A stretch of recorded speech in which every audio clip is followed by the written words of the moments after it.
my thing is, what is the criteria for MVP? That's the question, because if it continuously changes, then what is the criteria? Because for me, when I think about most valuable player, it's exactly that, right? Mm-hmm. Let's think about any type of situation. If you have somebody who runs the entire business, right? And that person is no longer there, is that business going to function the same way? It won't, right? Because the person that runs it the best is not there anymore. Most valuable. This person is valuable. You can't replace him. That's what the MVP should be. Well, I also think it should be based off, it should be a combination of your stats and your value to your team. And how exactly your value to the team. Because if you weren't on this team and now you're here and we're doing great, then how can you be the MVP? That's the thing that's the problem that I have, because they have changed the MVP award, and they've been doing this for decades. The best team has the best player, so the best player on the best team is the most valuable. I don't think that's necessarily true. The year that Westbrook won, and I'm going to talk about your particular point, Paraskevas, is that when Westbrook won the MVP, he averaged a triple-double. If it wasn't for him, that team would have won 19 games. He literally was the most valuable player for his team and for the league. Because if it wasn't for his particular heroics, they wouldn't have made the playoffs.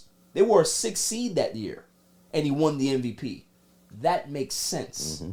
When Kobe averaged 35 a game and got the Lakers to the playoffs as a 7th seed, it made sense to kind of give him the award. They didn't give it to him; they gave it to Nash. But you can understand that, okay, this guy literally had to average 40 to get his team to the playoffs. That should put you in that should put you in the conversation of most valuable. Not if you're on the best team, because we've seen in situations where a guy that's up for most valuable player, he misses a few games and the team don't miss a beat. They don't miss a beat. Right. Misses 20 games. I remember there was a year that Giannis missed 10 games. Bucks were still dominating. They're still beating everybody up. So it's okay. So what makes it valuable? What is the criteria? I would love for them to have a criteria. What is it? What is it? Yo, Beth, that shit crazy.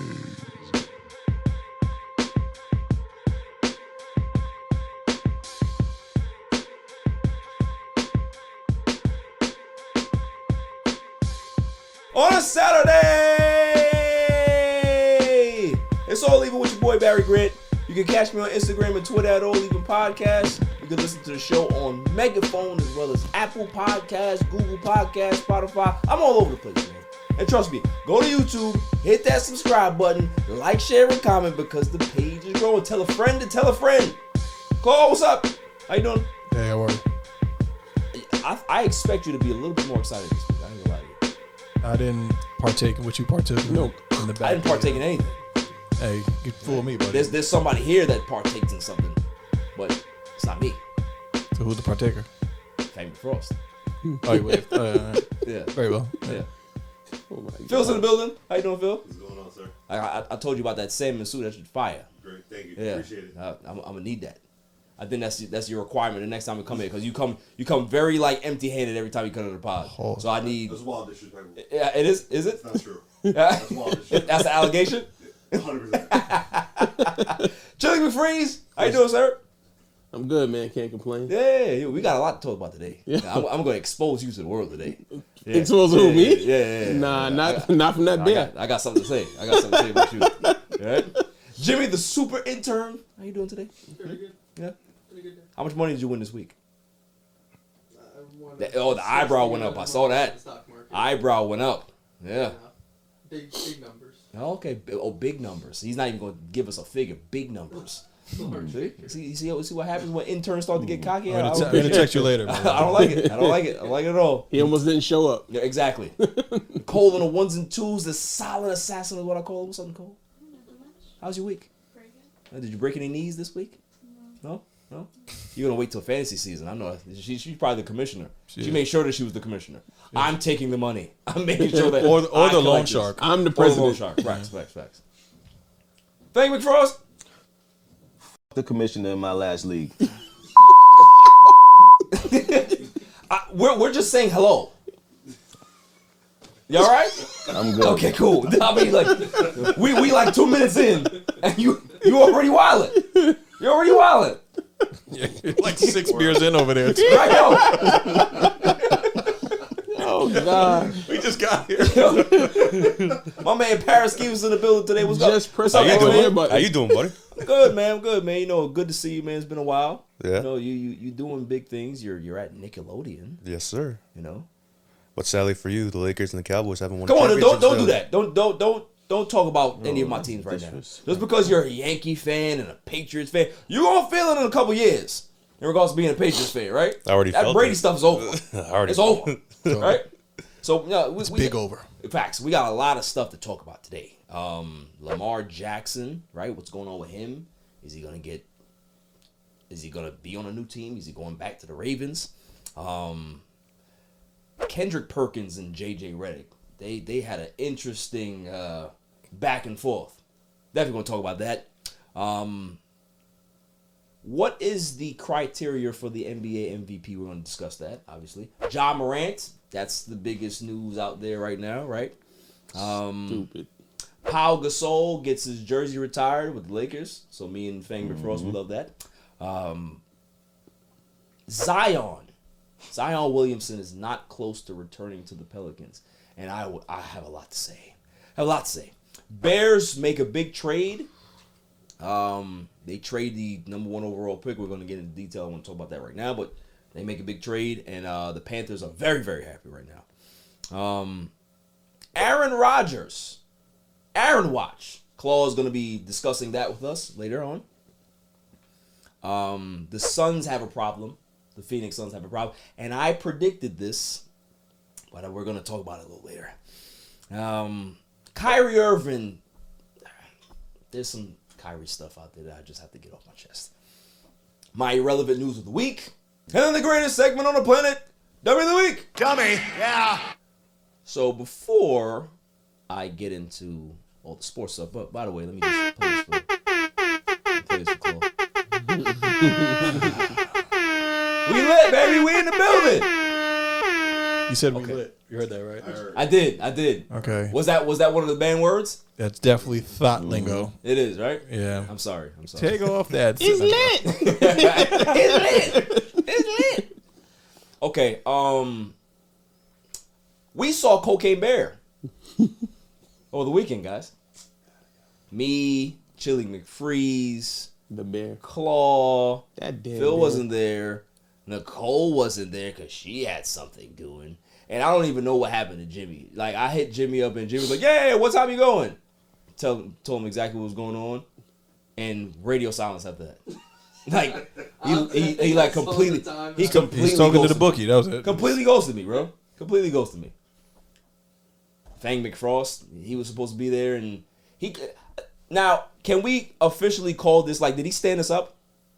Yeah. Was this a stand up? I felt like a cheap date. It definitely did feel like a cheap date. I'm not gonna lie to you. Because you were there at the movie theaters, Claw, first, and you were like, all right, cool. I was early, and I I never had to go buy anywhere. my He's own never popcorn.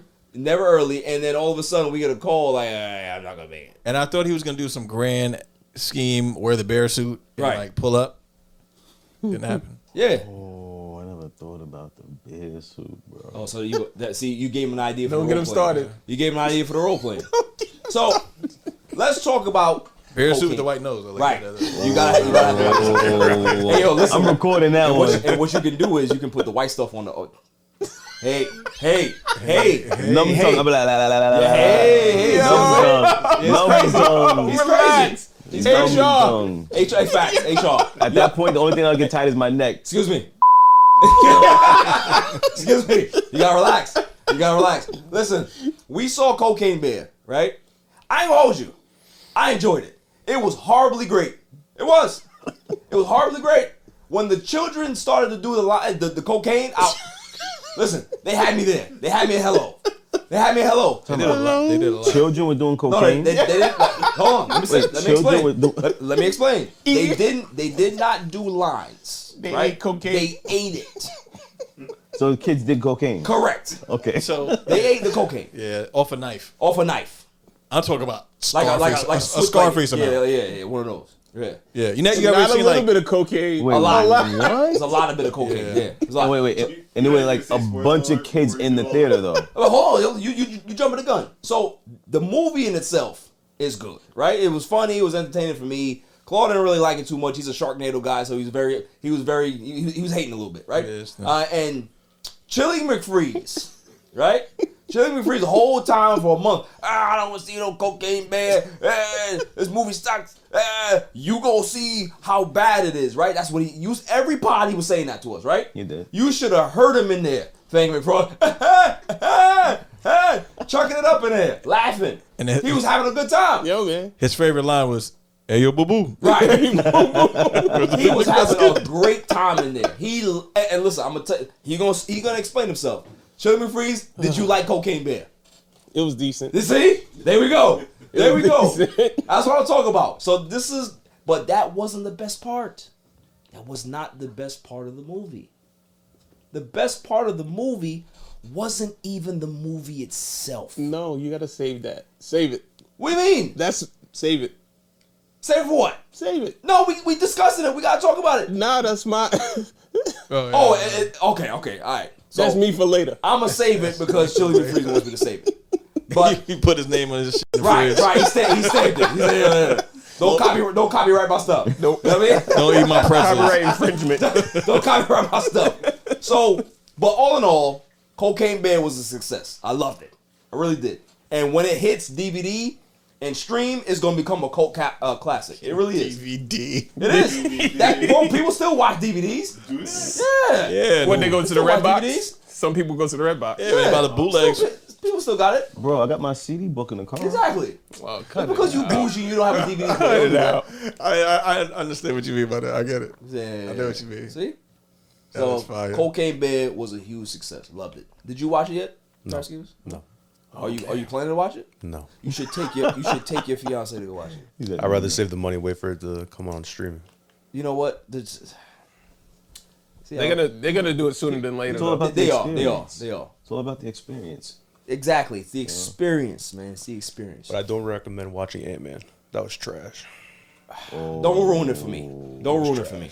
damn. Don't ruin it for me. Are you a Marvel guy though? I am a Marvel guy, but it was trash. Now I didn't see it, so I don't know. Yeah, I listen. I like people's opinions, right? But I still gotta see it for myself. Like, there's a lot of people that say that certain movies are trash, and then when you go watch it, the movie's good, right? Because everybody has their own opinions. Everybody watches movies differently, right? Claw likes to watch. What's the movie you like to watch, bro? Sharknado. The one with Keanu Reeves and Patrick Swayze. Point Break. Point Break. Great movie. I hate Point Break. It's a good movie. I hate it. Beautiful. But he loves Point Break. I don't even think so I saw that. If somebody Via would con have Dios. if somebody would have asked me what do I think of Point Break, I'd be like, it's all right. But if they ask Claw, they'd be like, it's a dope movie, Utah, give me 2. right? So moving on. I gave you guys homework. I gave Chili McFreeze, I gave Claw, and I gave Fang McFrost some homework. Did you guys watch the Chris Rock Netflix special, I did. Yeah. Selective Outrage? Sure Yeah, he did. still didn't watch it. It wasn't homework. Sure did. Still didn't watch it. I watched. Watch straight to the end. Now, thoughts. I'd like to hear some thoughts around the room. I respect it. Spoiler alert. I mean, there is no spoiler. Everybody watched it. At this I mean, point. not everybody. Everybody that wants to watch it at this point watched it. To hell with whoever didn't watch it. We still gonna talk. Exactly. Man. Like I think- we don't care about spoilers. Yeah, I think he did what he had to do at the end. Facts. Shot his shot. It was.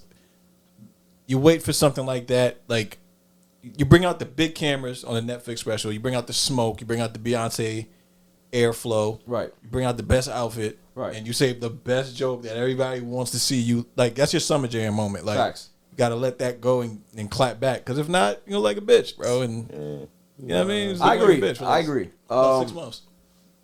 He should have made a whole show about him, man. Forget that You can't last. a whole hour. Why not? Nah, man. That's too Marlon much. Wayans has one. I'll be over it. That's I'm too like, much. I'm Nah, over he it. could have did it. You'd be over it by like the 10-minute mark if he just. You know what's crazy? Like, Nah, I was it's never. Chris Rock. I was He would have really never a improvised Chris on Rock everything fan. else. I was I mean, never he was a fan of him. Yeah. I'm saying I was never a fan of Chris Rock, but I kind of enjoyed it a little bit, you know? There's the thing, like people are very hot and cold with Chris Rock, right? There's people that either really like his comedy or they're like, I'm out, right? There's not really any like gray area fans with Chris Rock. So for me, I think the special was all right.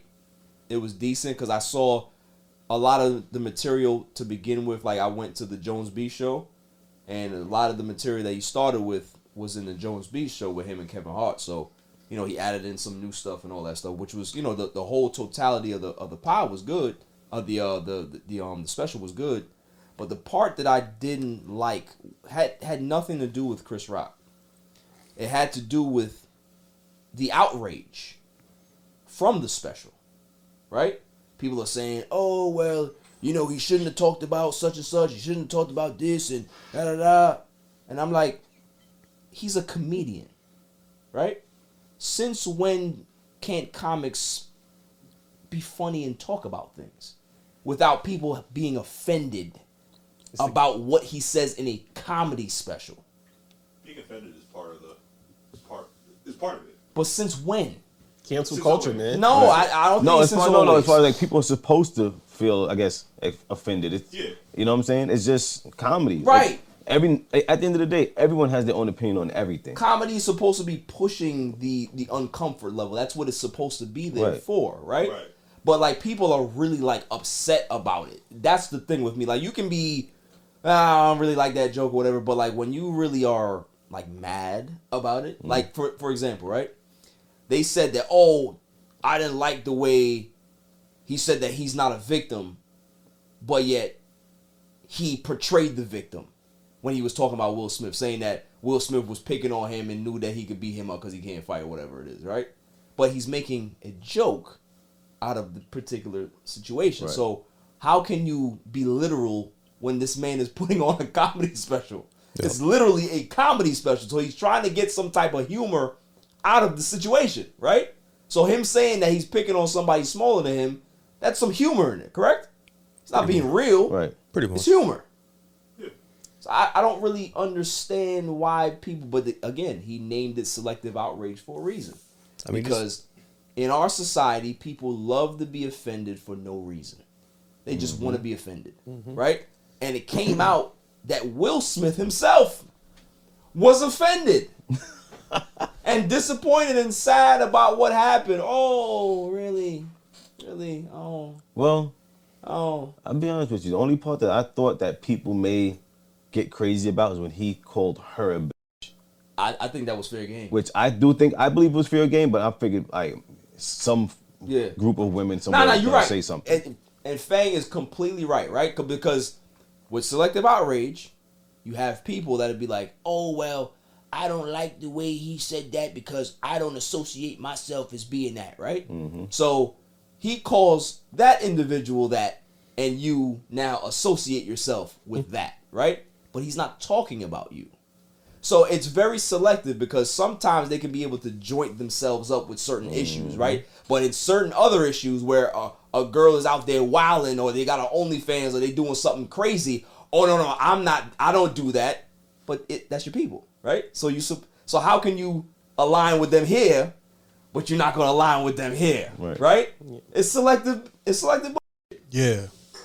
Thank you, Chloe. So for me, it's like I liked it. I think he executed it well. I think it was probably the best ether moment in comedy in some time. I ain't gonna lie to you. Like I can't remember another one that has happened like that, honestly. I mean, marketing wise, he did it perfectly. Yeah. Because everybody expected him to have a huge outrage right after this event happened. But he saved it for Netflix. Yeah, He got paid for it it. made $20 million off it. Absolutely. $20 million. Yeah, made $20 million. I'm gonna, instead of me suing your ass, right?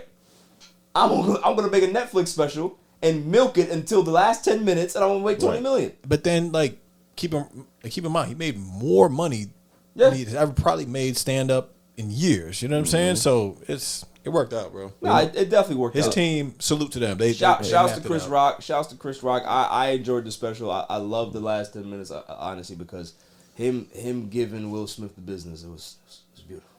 It's absolutely beautiful. I think the show was, I mean, for me, right? Waiting a year, I would probably be like, yo, I want to see the whole show for Will Smith, right?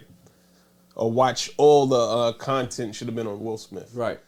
Although he did name it selective, whatever it was. Outrage. Selective outrage. And he did mention moments that is very true. But I wanted to see him go in a little bit more. Yeah. Like for me, I ain't gonna lie to you. Like, I think Chris Rock handled this whole thing aces.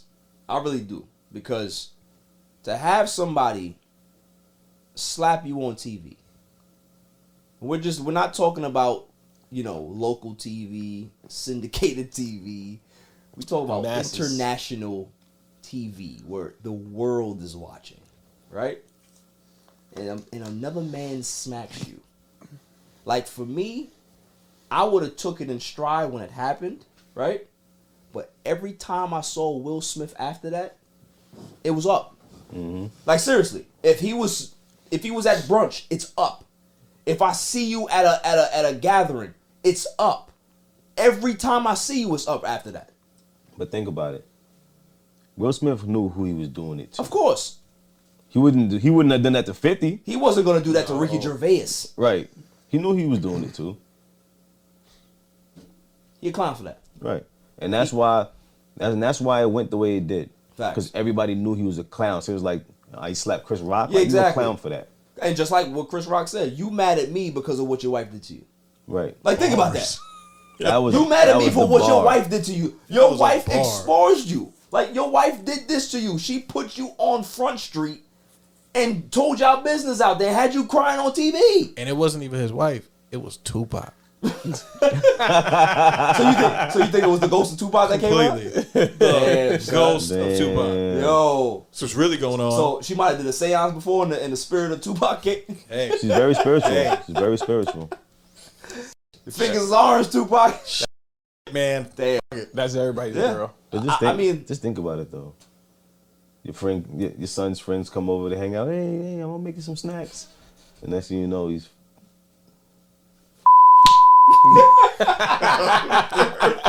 Hey, Mom, you got the Sunny D? Right. Sure do. Yo, dude. Time to blow your back. Yeah. You know the old school traditional porn scene, right? Yo. Exactly. Wow. She's in the kitchen, right? Oh, the pipes need cleaning. Hey, honey. You want some cookies? Right. Cookies and milk. Yeah, you want Cookies and cream. You gonna get dark. Hey. You can get darker though. Yeah. he'd be like, I don't want no cookies, You but I'll give you some. This guy. I can't with him. yo. I can't with him. You know how he knows Pac? Because after he smashed, he's gay now. Wow. So Pac went into Yeah. went to the homie, and then jumped out of the homie pole. Wait, Y'all better cut it. hey, yo, wait, wait, where we going? where we're going. Where we going? We're talking Patrick Swayze stuff. We talking ghosts. Where we going? Who's pushing the chains under the door? Hold on, let's unpack this a little bit. All right, so I understand what you're saying here, Chloe. I'm with you. So they have the seance before, right? He goes into Jada, right? Well, he goes into the kid first, right? Smashes Jada, and then the ghost of Tupac goes into Jada, and then he's the one that has the red table talk, and then he exposes Will Smith. Yo, that's crazy. That's crazy. Because he hated Will Smith the whole Facts. time. Because at the end of the day, that's still Pac's woman. Hey! Yep. Wow, bro, your tin hat don't fit him. Yo, I'm wearing it today. I'm wearing it today. Gotta trust the process, like the hat says. It took a while. It took a while to get there, but I'm wearing it. I'm wearing it. I'm definitely wearing it. After the break, we're gonna talk some NFL talk. Yo, it's your man DJ G Money from that Flip the Script podcast. You see it? We in the studio right now. Flip, shut up. Yeah. Oh, listen. Shout out to the All Even podcast. My man Barry Grant Jr. What's up, man? What happened? What you want to say to the people? Shout out somebody else's podcast? Yeah, let me get the joint. What's up? All Even. All Even podcast. Yo, it ain't even up here, boy. We put this yo something. All Even. Yo, you. Oh my God. What's up with you, man? Now you gonna have to shout out. You keeping this? Yeah, keep all that.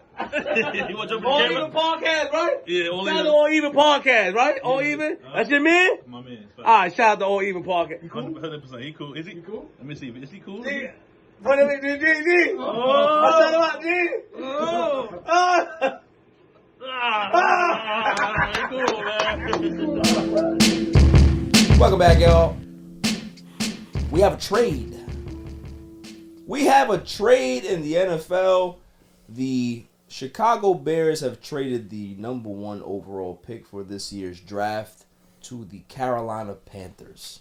They have traded, well, Panthers, they get the number 1, and they traded the number 9 pick, the number 61 pick, 2024 first round pick, and the 2025 second round pick, and also DJ Moore as a part of the trade.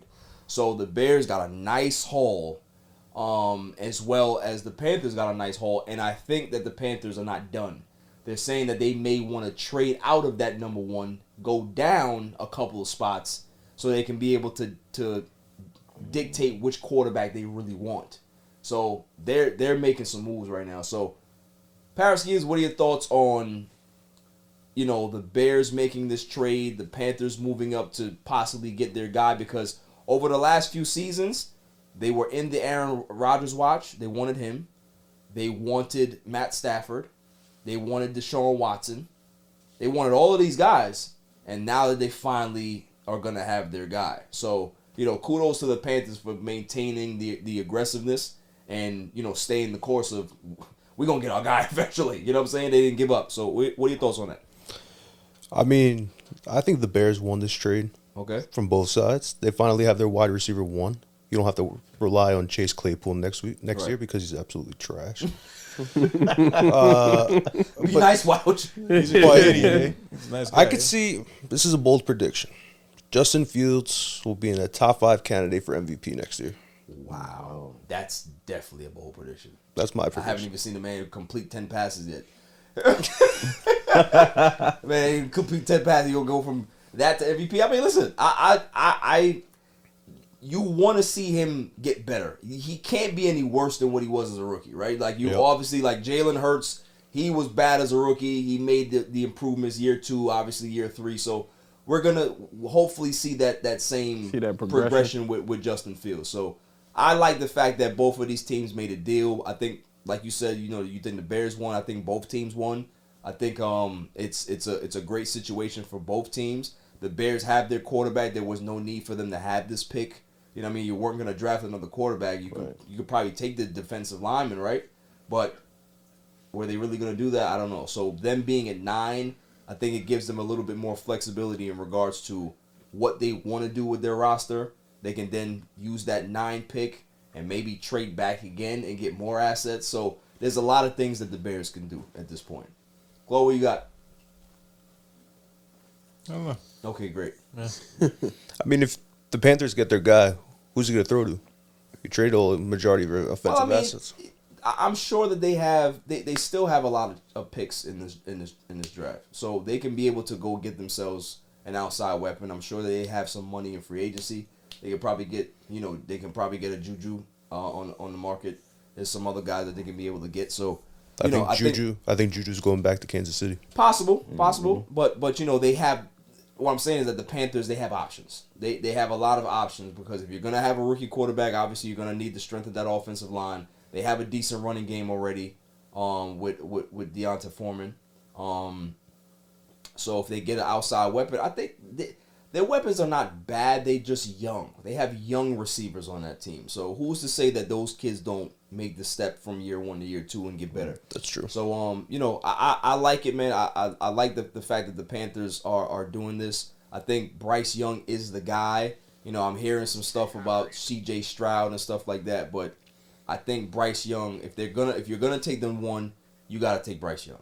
You have to take Bryce Young because he's the no doubt number 1 draft pick this year. I also think that guys like Thielen that are out there, it's not a bad pickup.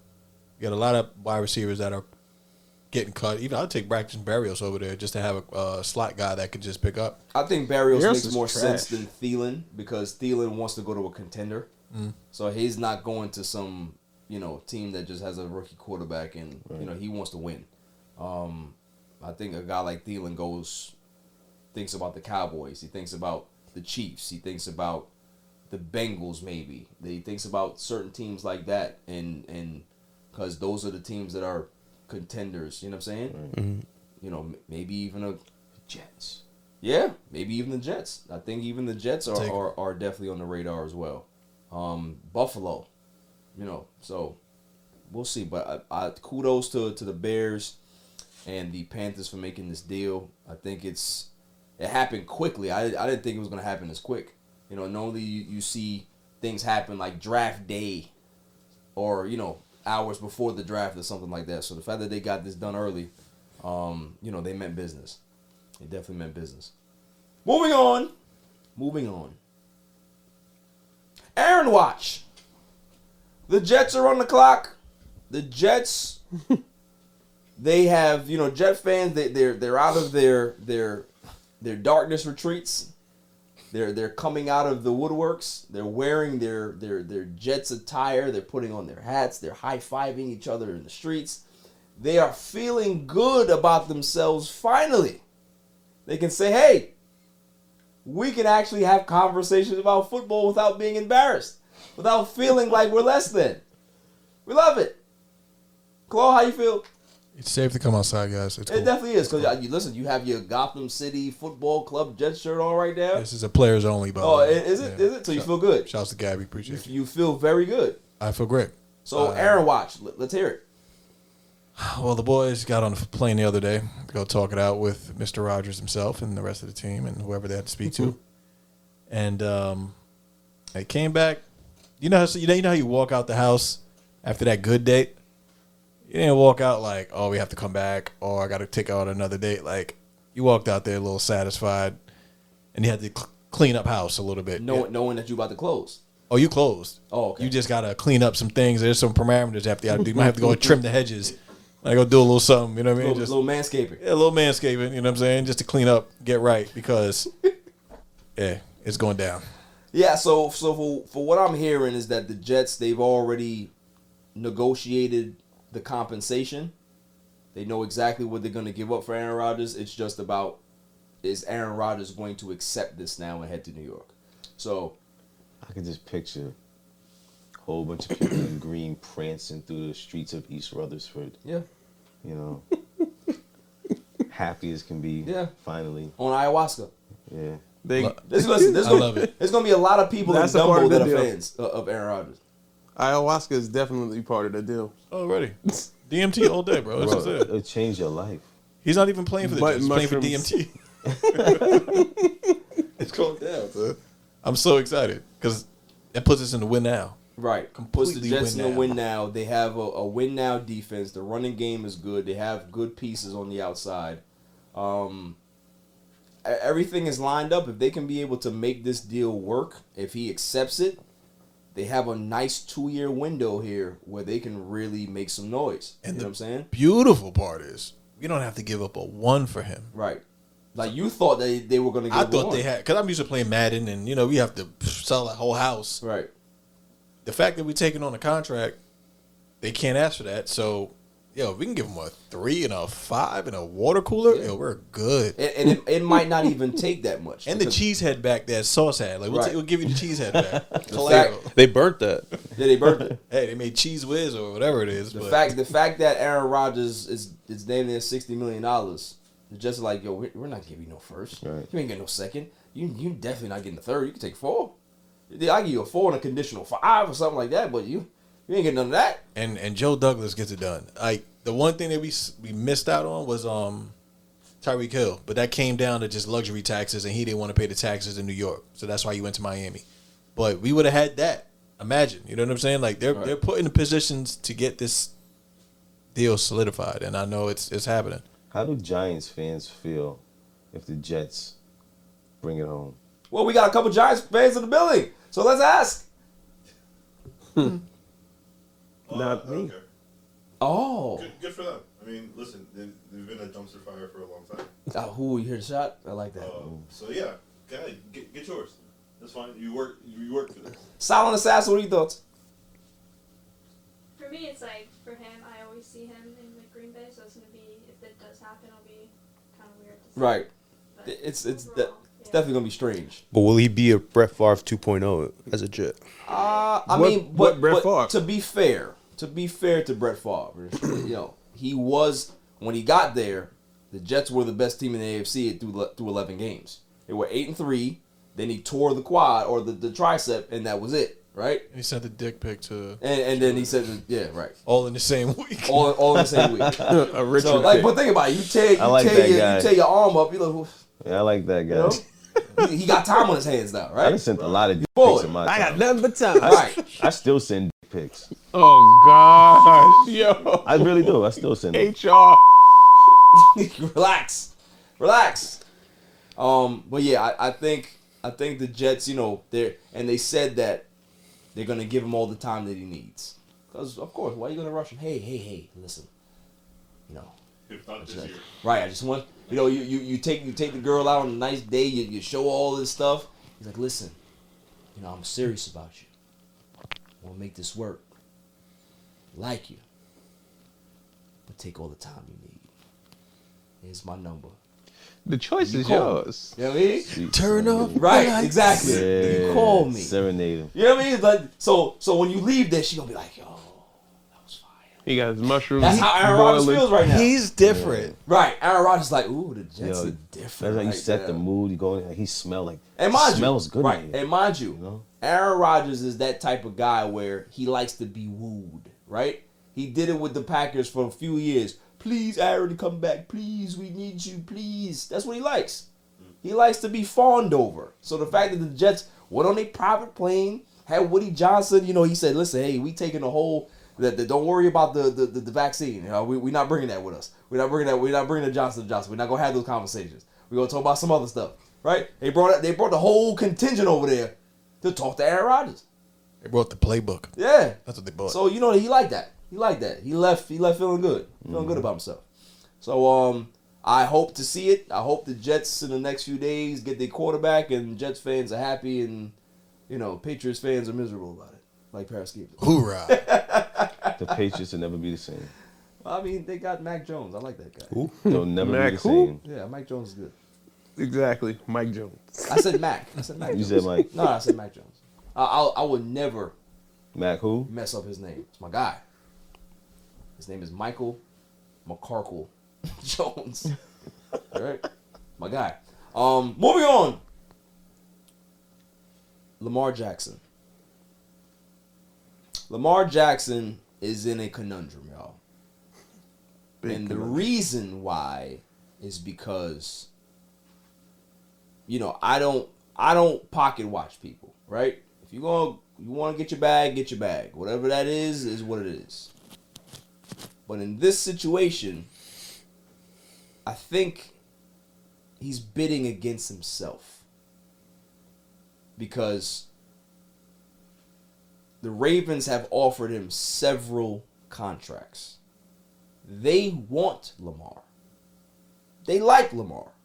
They want him as their franchise quarterback, right? But if we're constantly giving you contract after contract after contract, hey Lamar, here's this, and the reports are saying that you're $100 million apart. At some point, you as the organization or whatever it is, the other side of the negotiation is going to say, all right, go out there and go see what the market dictates for you.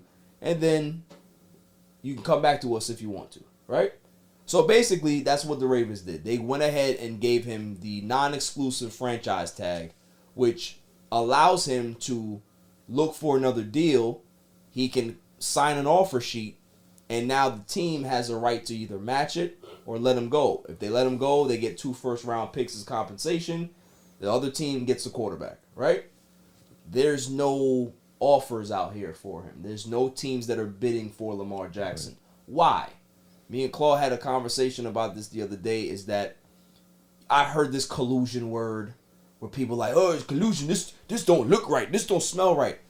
Most of those people that say that don't know what a non-exclusive tag is. It's just like in basketball. You can be a restricted free agent after your rookie deal, right? That doesn't mean that you're a free agent. That means that the team still owns the chance to have your rights. You can go ahead and go sign an offer sheet, and the team has a right to match it, right? So most of the times you see restricted free agents in basketball, their teams don't really aggressively chase them because they feel like they're doing the dirty work for the team, right? In this situation, all these other teams, these football teams, feel like they're doing the Ravens' dirty work.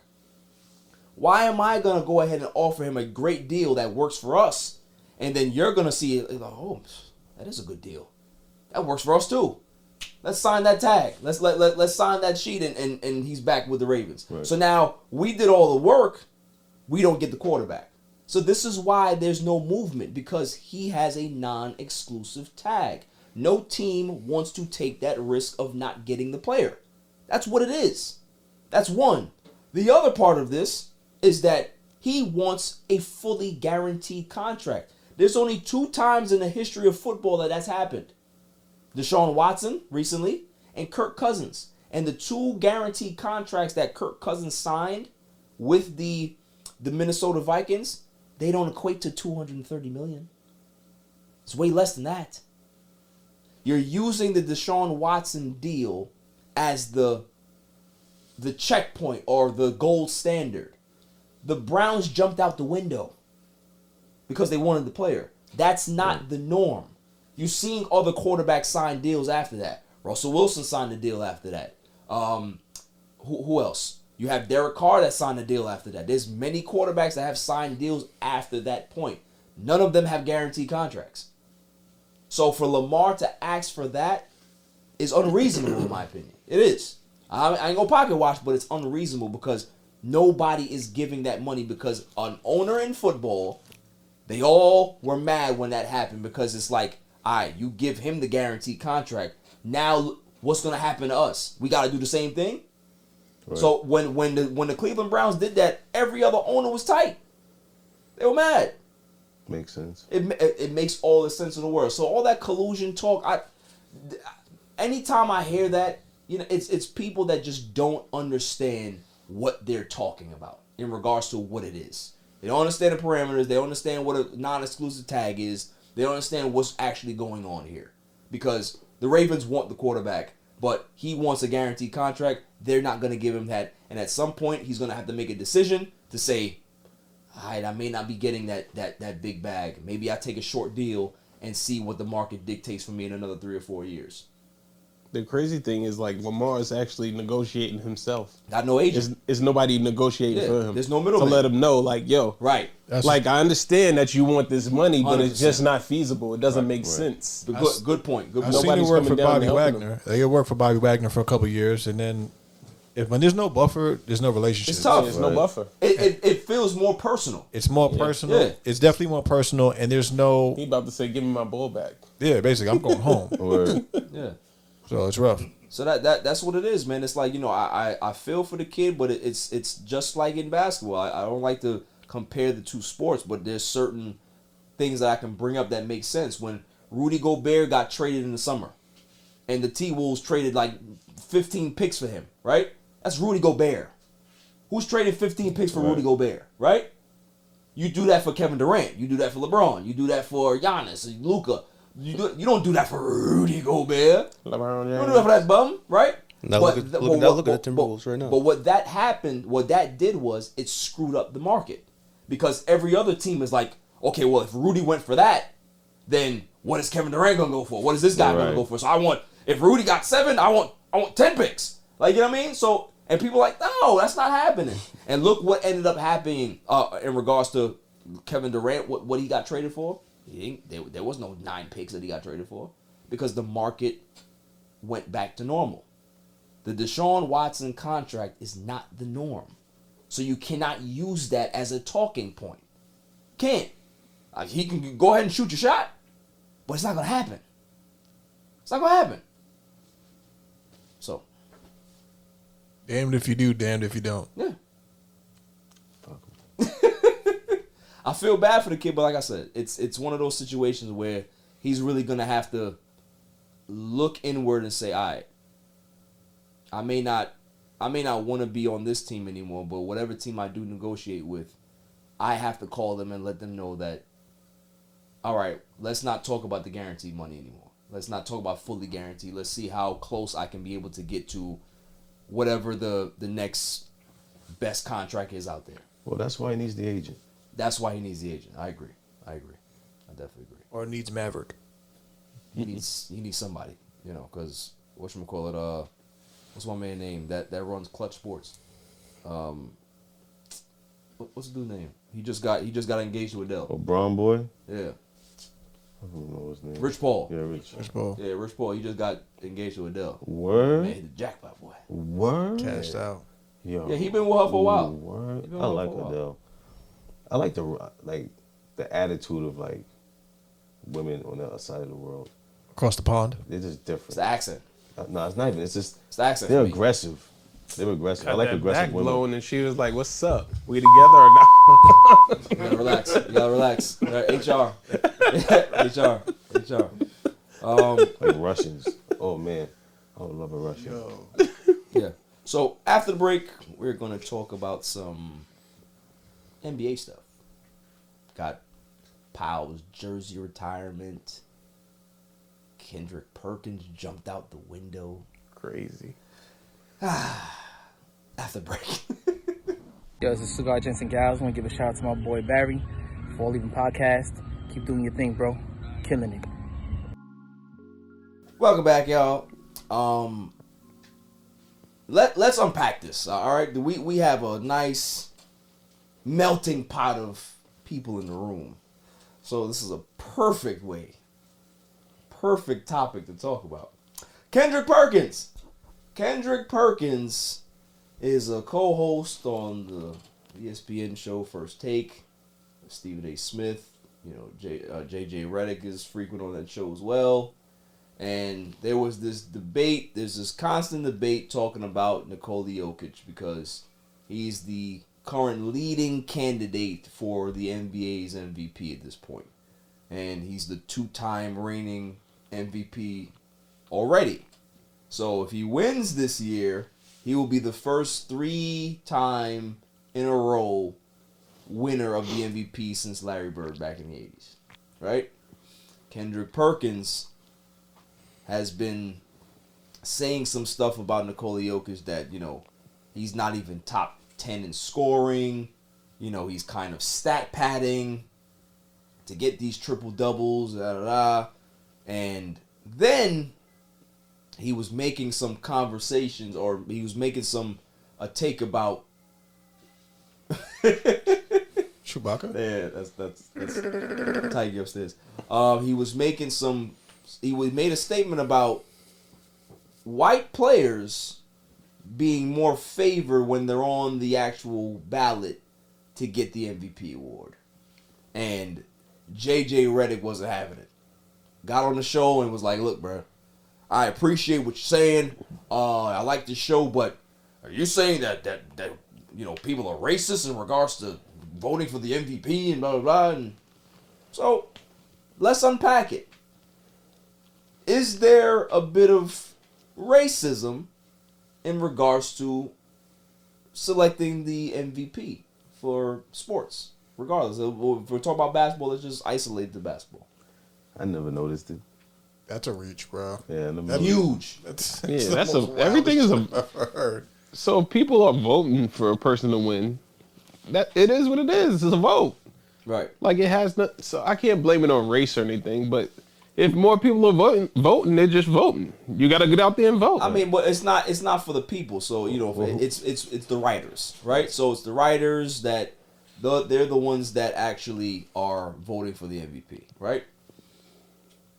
How many of them are actually watching? Sorry about that. I mean, they're supposed to be watching it, so you would hope that they're actually watching the product. But what do you think about X-Men? I see no racism at all, because if that was the case, you wouldn't see Giannis, LeBron, Kobe, and all these greats winning. You'd be seeing guys like Dirk Nowitzki and Steve Nash in the last couple of years winning it every year. I mean, they do have 3 MVPs between them. Yeah, but yeah, good players. I mean, good players are good player, bro. Exactly. The numbers don't lie. The thing is, basketball. I mean, like Jokic right now, he's averaging a triple-double. Right. And the last guy to do that was Westbrook. Right. And when he did it, didn't he win MVP? No. No? All right. So I might. See, the thing is that's where the conversation is going to lead now for me, right? We can go ahead and move on from Kendrick Perkins' wild take, because he's just it's clickbait. It's pretty much clickbait. And if he thinks that way, then bruh, like you got the wrong job. You know what I'm saying? It's not I understand what he meant, but he didn't articulate it in a way that makes sense. He's basically saying that the white guys that have been voted MVP have not had impressive seasons to be voted MVP. So that's the problem, right? Is that when Steve Nash won back-to-back MVPs, he was on the best team, right? But he didn't put up the best stats. Steve Nash wasn't a 20-point scorer. He was a great shooter. He was a 50, 40, 90 guy. Led the league in assists, right? That counts. But he wasn't an impressive scoring machine, right? Normally, guys that are, the last guy that really won the MVP as a point guard is not really a big scorer, Magic Johnson, right? Guys scores 18, 19 points a game, 13 assists, can have the triple-double, you get that.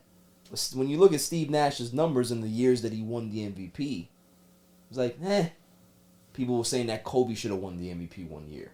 They should have said LeBron should have won it another year. They should have said Shaq could have won it in one of those 2 years as well. So I understand that, right? Right. Then when Dirk won it, Dirk had the best. I think they had the best record in the league at that time, 67-15. The Mavs did, right?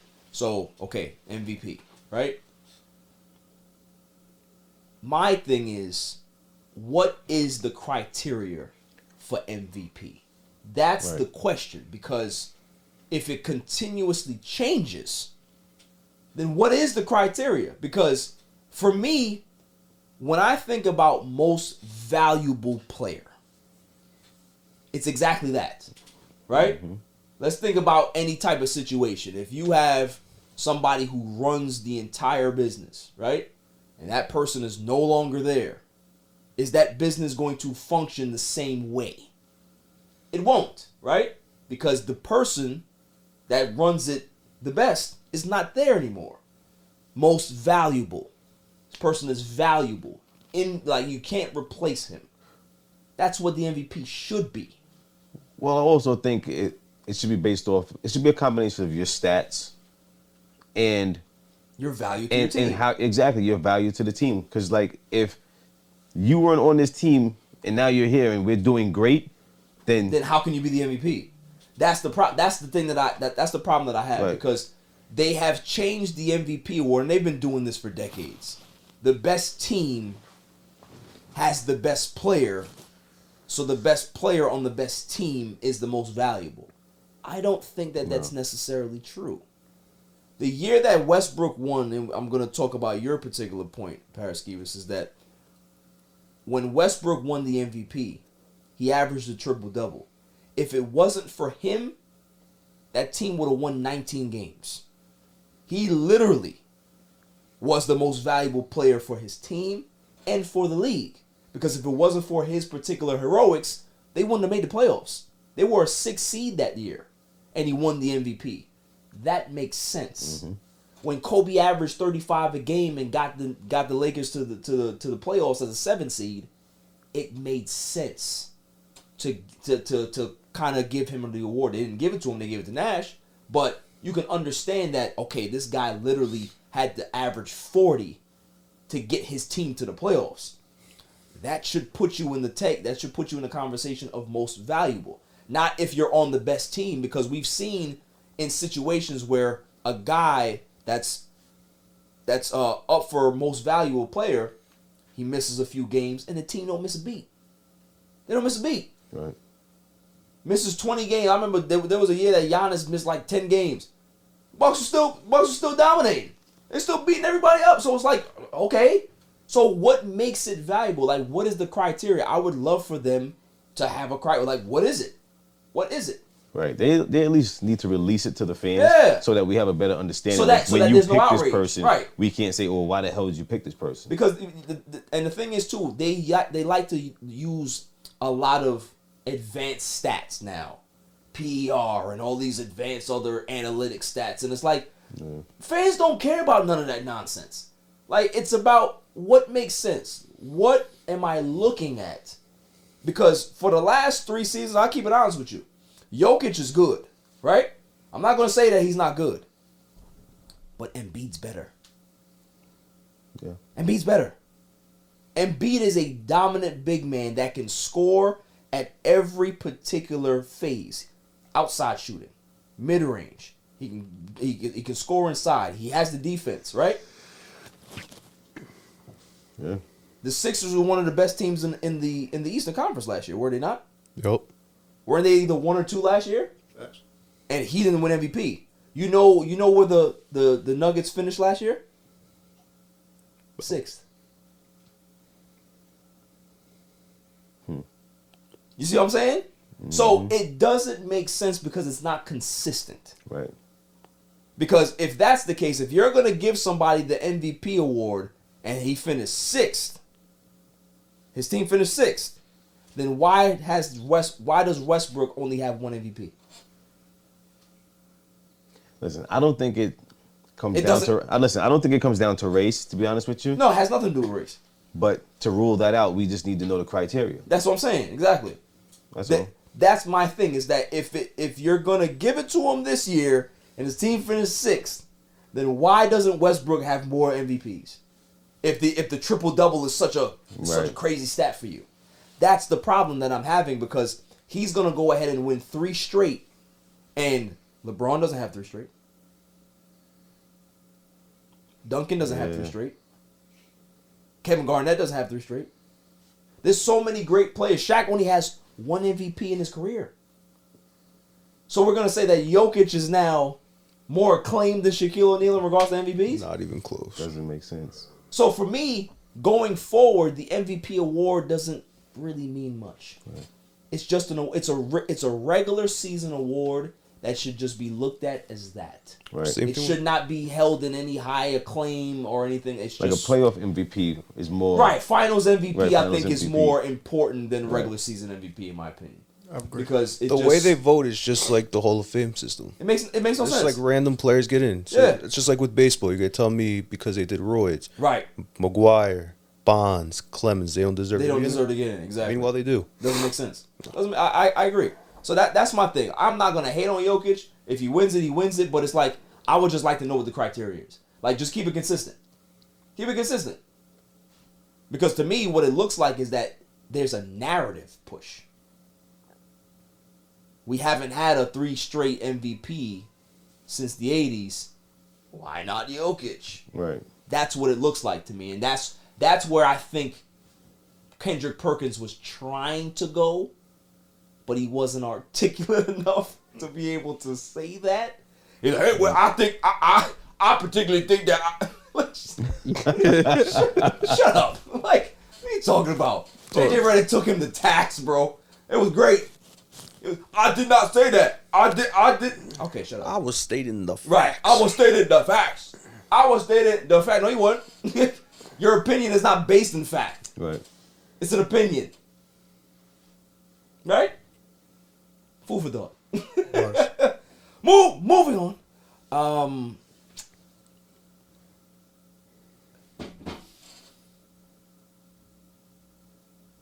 Zion.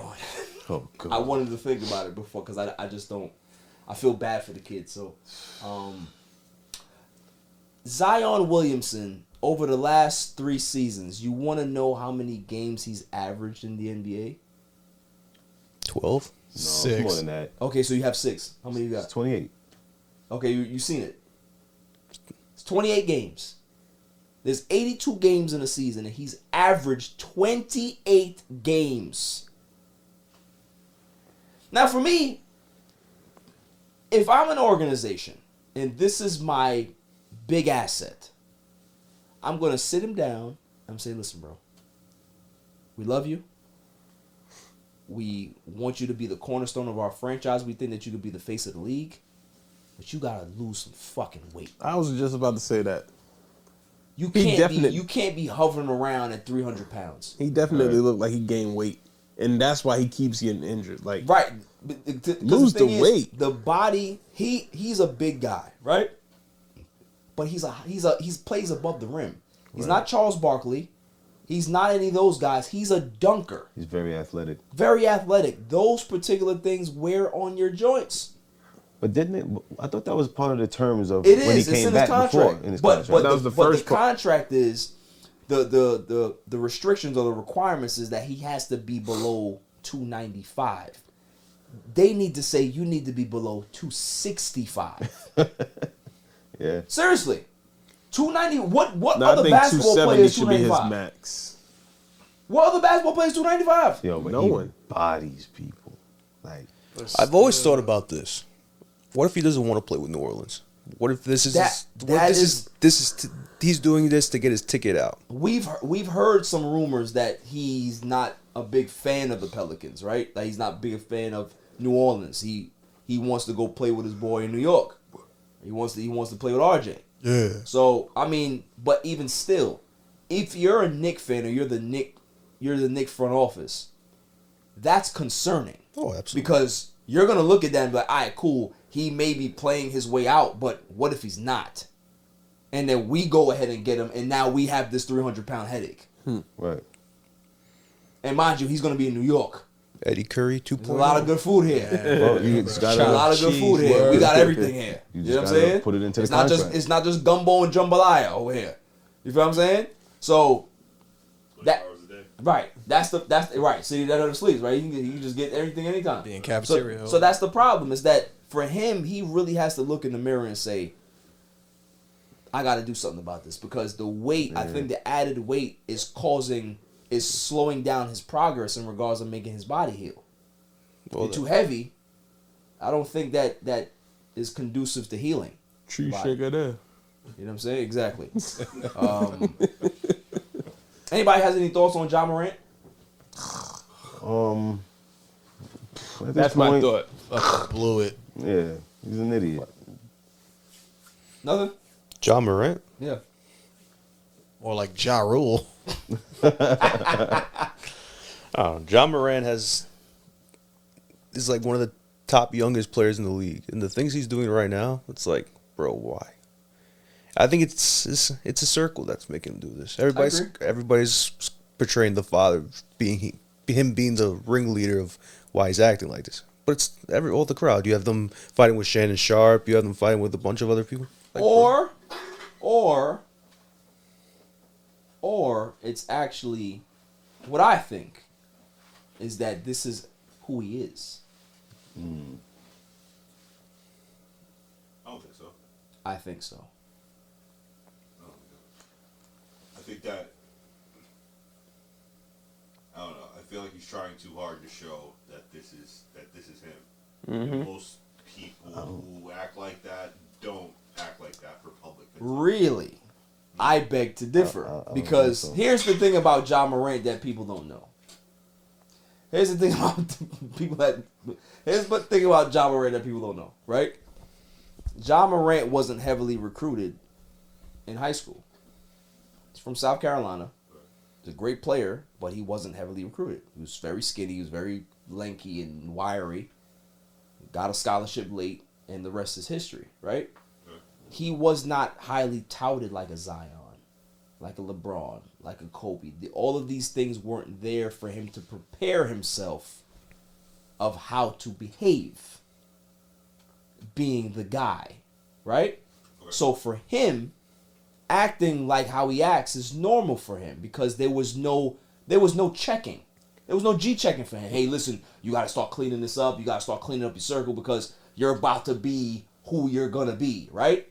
Nobody saw that. So for him, all of this is new, right? He got on the scene. Any of you that follow basketball, I know none of y'all knew who Ja Morant was until he got drafted, right? And that's exactly what it is. So because of that, a kid like that is going to continue to do what he does, is behave the way he does in whatever circle or whatever environment he grew up in. You understand what I'm saying? Now he has money, and he never got a chance to be able to kind of progress and learn how it actually works, how to be the leader of the house, the guy that's the breadwinner, that has to be responsible for everybody. That's not something that he had to take on. So for him now, being the face of the league, right, or one of the faces of the league, the young faces of the league, there's more pressure on him now that he never had to deal with before, right? Okay. He has a big $230 million contract now. He has a big Nike contract now. He has Gatorade. He has all of these other things that people are just throwing money at him. He's never had to experience this level of pressure before in his life. So now he's starting to, those bad characteristics that he grew up with and never had to correct, they're now spilling out, right? He's now having fights with 17-year-olds. He has his team coming up to games and putting F-beams on the other team. He's talking to people on Twitter, and people are trolling him, and then he's asking them, oh, you want to know what a hollow tip feels like? Nobody who isn't about that says that. Okay, so he was never one of those people who everyone knew he was going to make it out of the hood. Correct. He was a ball player and all stuff. Oh, okay. Right. He never got. I didn't know that. He probably. Well, I'm saying, listen, I don't know for fact. I'm just saying that it looks like he wasn't protected, like how most touted stars are protected in the hood. And the funniest thing about that situation is Steven Adams had a players only meeting, and he walked out. Yeah, Steven Adams called a players only meeting, and Steven Adams was only talking about one person. But obviously, he doesn't want to single out the star. Right. So he's just making a general conversation. Ja knows exactly who he's talking about, and Ja walks out. Well, you understand, like you said, to touch on the same subject you're talking about, there was no grooming. No, at all. You know, like PR teams would get together. All right, this is how we gotta do this. We gotta attack this that way, this way. But I don't know if you ever noticed. You ever watch his father? His father's his best friend. Right, and it seems like he just condones everything he does. Exactly. And I'm not gonna throw shade at the father, right? I don't know how they grew up. I don't know what the background is, right? He's there. He's supportive of his son. You know, people want to be critical of him. I'm not gonna go there because at this point, Ja Morant's a 24-year-old kid or man, right? He's not a kid anymore. He's a man. He's young enough to be able to figure it out, but he's not young enough to lose it all. Were there any when Ja Morant was in college, there were no reports like that at all? Not one? No. I think when so that's why not that we know of. That's why it leads me to believe he wasn't like that. Now he's starting to get like that. Because there would have been at least one. No matter if he was the big name player. They all knew that. Not necessarily. Have you guys ever small name player, big name player? When your name is in the news with the police station, they'll be able to dig up something. Like anything. It could be anything. Fight at the gas station and they bring that up. They haven't brought up anything. Like, well, maybe that's why everyone was staying away from him. That's why he was never publicized. But it's what it comes down to too is like, I mean, he's in Memphis. That's a certain market that it is what it is out there.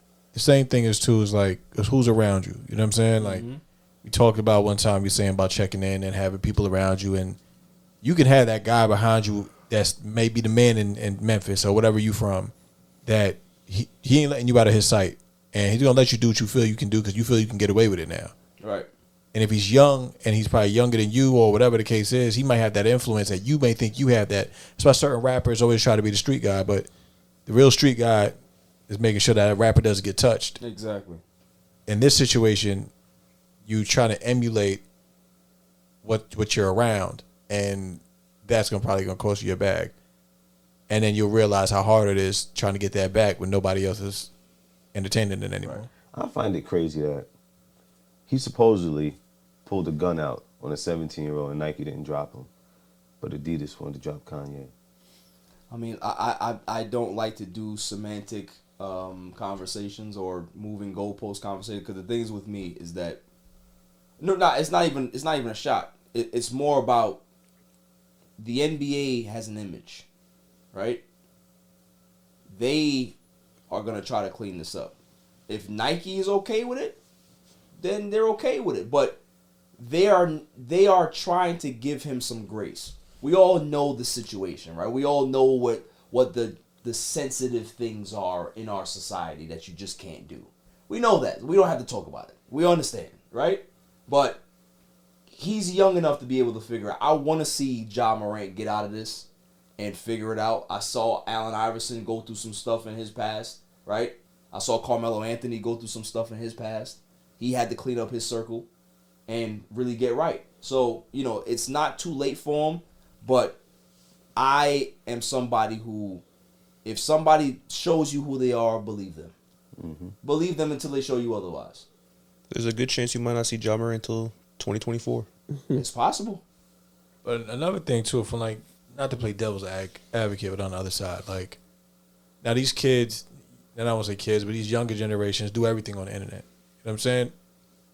I do accept the fact that depending on where he was and what state he was in is the reason why he didn't probably get dropped by Nike, because the gun laws may be a little looser down there. Yeah, in South Carolina. Yeah, so... No, he was in Colorado at that time. Even still, I do respect the fact that, I'd rather get caught with it than without it. Yeah, listen, you can have it all you want. Listen, that's not the argument, right? You can have it. Mm. But the problem is that you work for the NBA. The NBA doesn't want to see any of their stars marketing firearms. Right. That's what it is. It has nothing to do with laws if it's legal or not legal. You work for me. I don't want to see you with no hammers on camera. Period. That's where it comes down to. And that's the thing. A lot of people, he didn't do anything wrong. You're not understanding. If you're working for a Fortune 500 company and you outside smoking crack,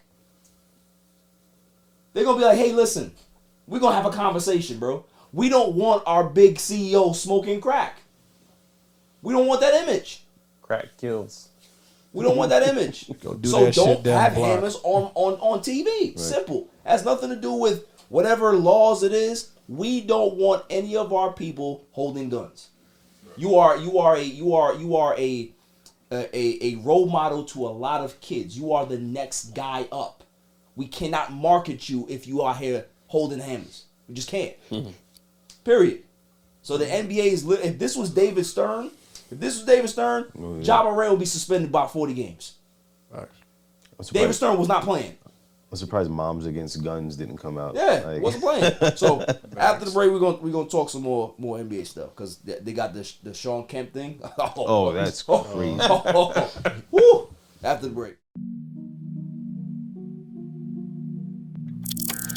He has changed the game, whether you like it or not. He's changed it. He's impacted the game in some fashion or form. I'm gonna find a bar mitzvah for you to go to, and you gonna turn that motherfucker out. Yeah, all the gals watching. Crack him if you got him. All the gals watching. Minus 6. And I would like to formally welcome you to Welcome. Welcome. And welcome. The Grid. To the Grid. To the Grid. To the Grid. Welcome to the Grid. And welcome to the Grid. Welcome to the Grid.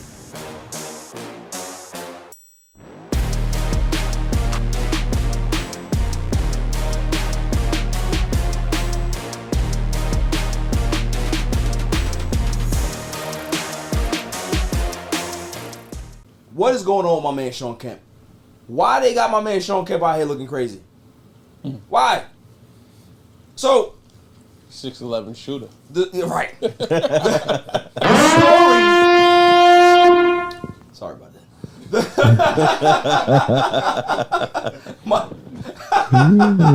Let's close this down. So the story is that so bad actually. It started. That was pretty badass. The story is that when the story broke, it said that Shawn Kemp is involved in a drive-by, right?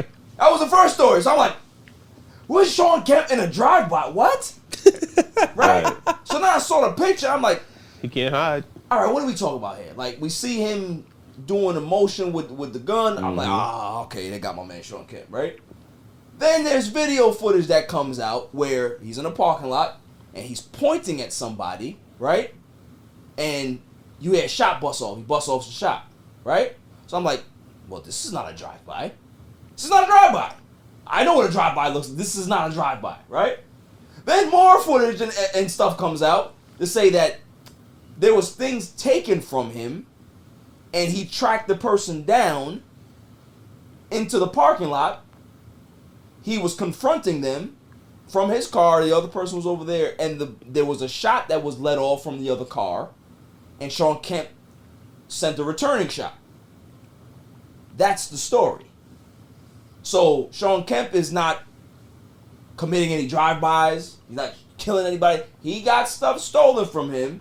He tracked the person down, and he's trying to get his stuff back. Right. So this is why there was no charges filed for him, because he was arrested on scene. And then once they found out what happened, then they dropped all the charges. So for me, what the part that I want to talk about is where did the hell they get the story of a drive-by from? Like, yo, you can say, all right, Shawn Kemp was in an altercation and shots was let off. But you're going to use the phrase drive-by. That's media. Where did it come from? Was Yo, facts. Thank you, Chili McFreeze. Media. Because no offense to my man Paris Skeevers and the Caucasian people are here. But when the white people see it,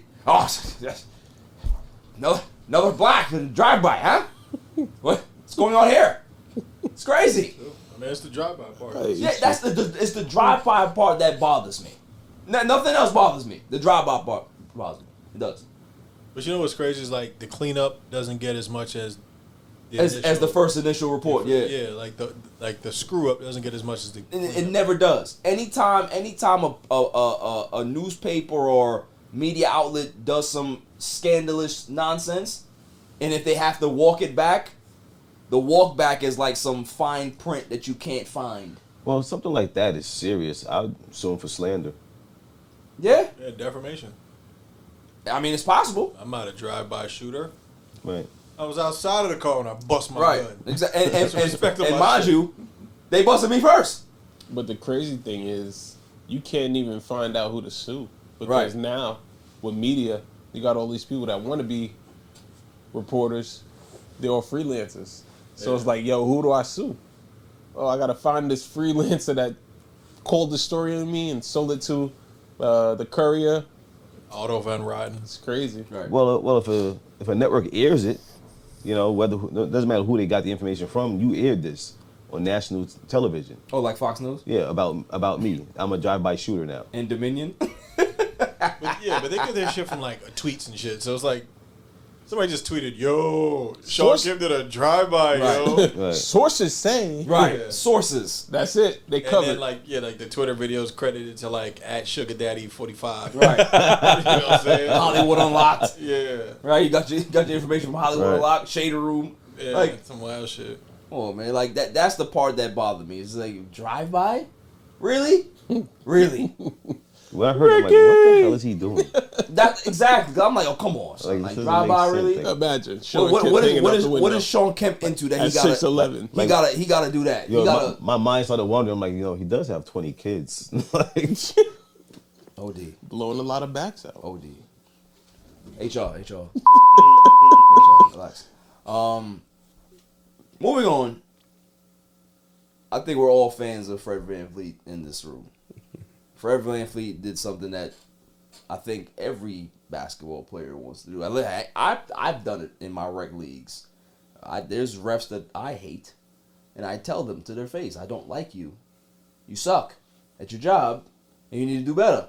Well, Fred VanVleet is $30,000 poorer today because he took to the podium after the game and decided to air out Mr. Ben Taylor, the referee that was officiating the game that night.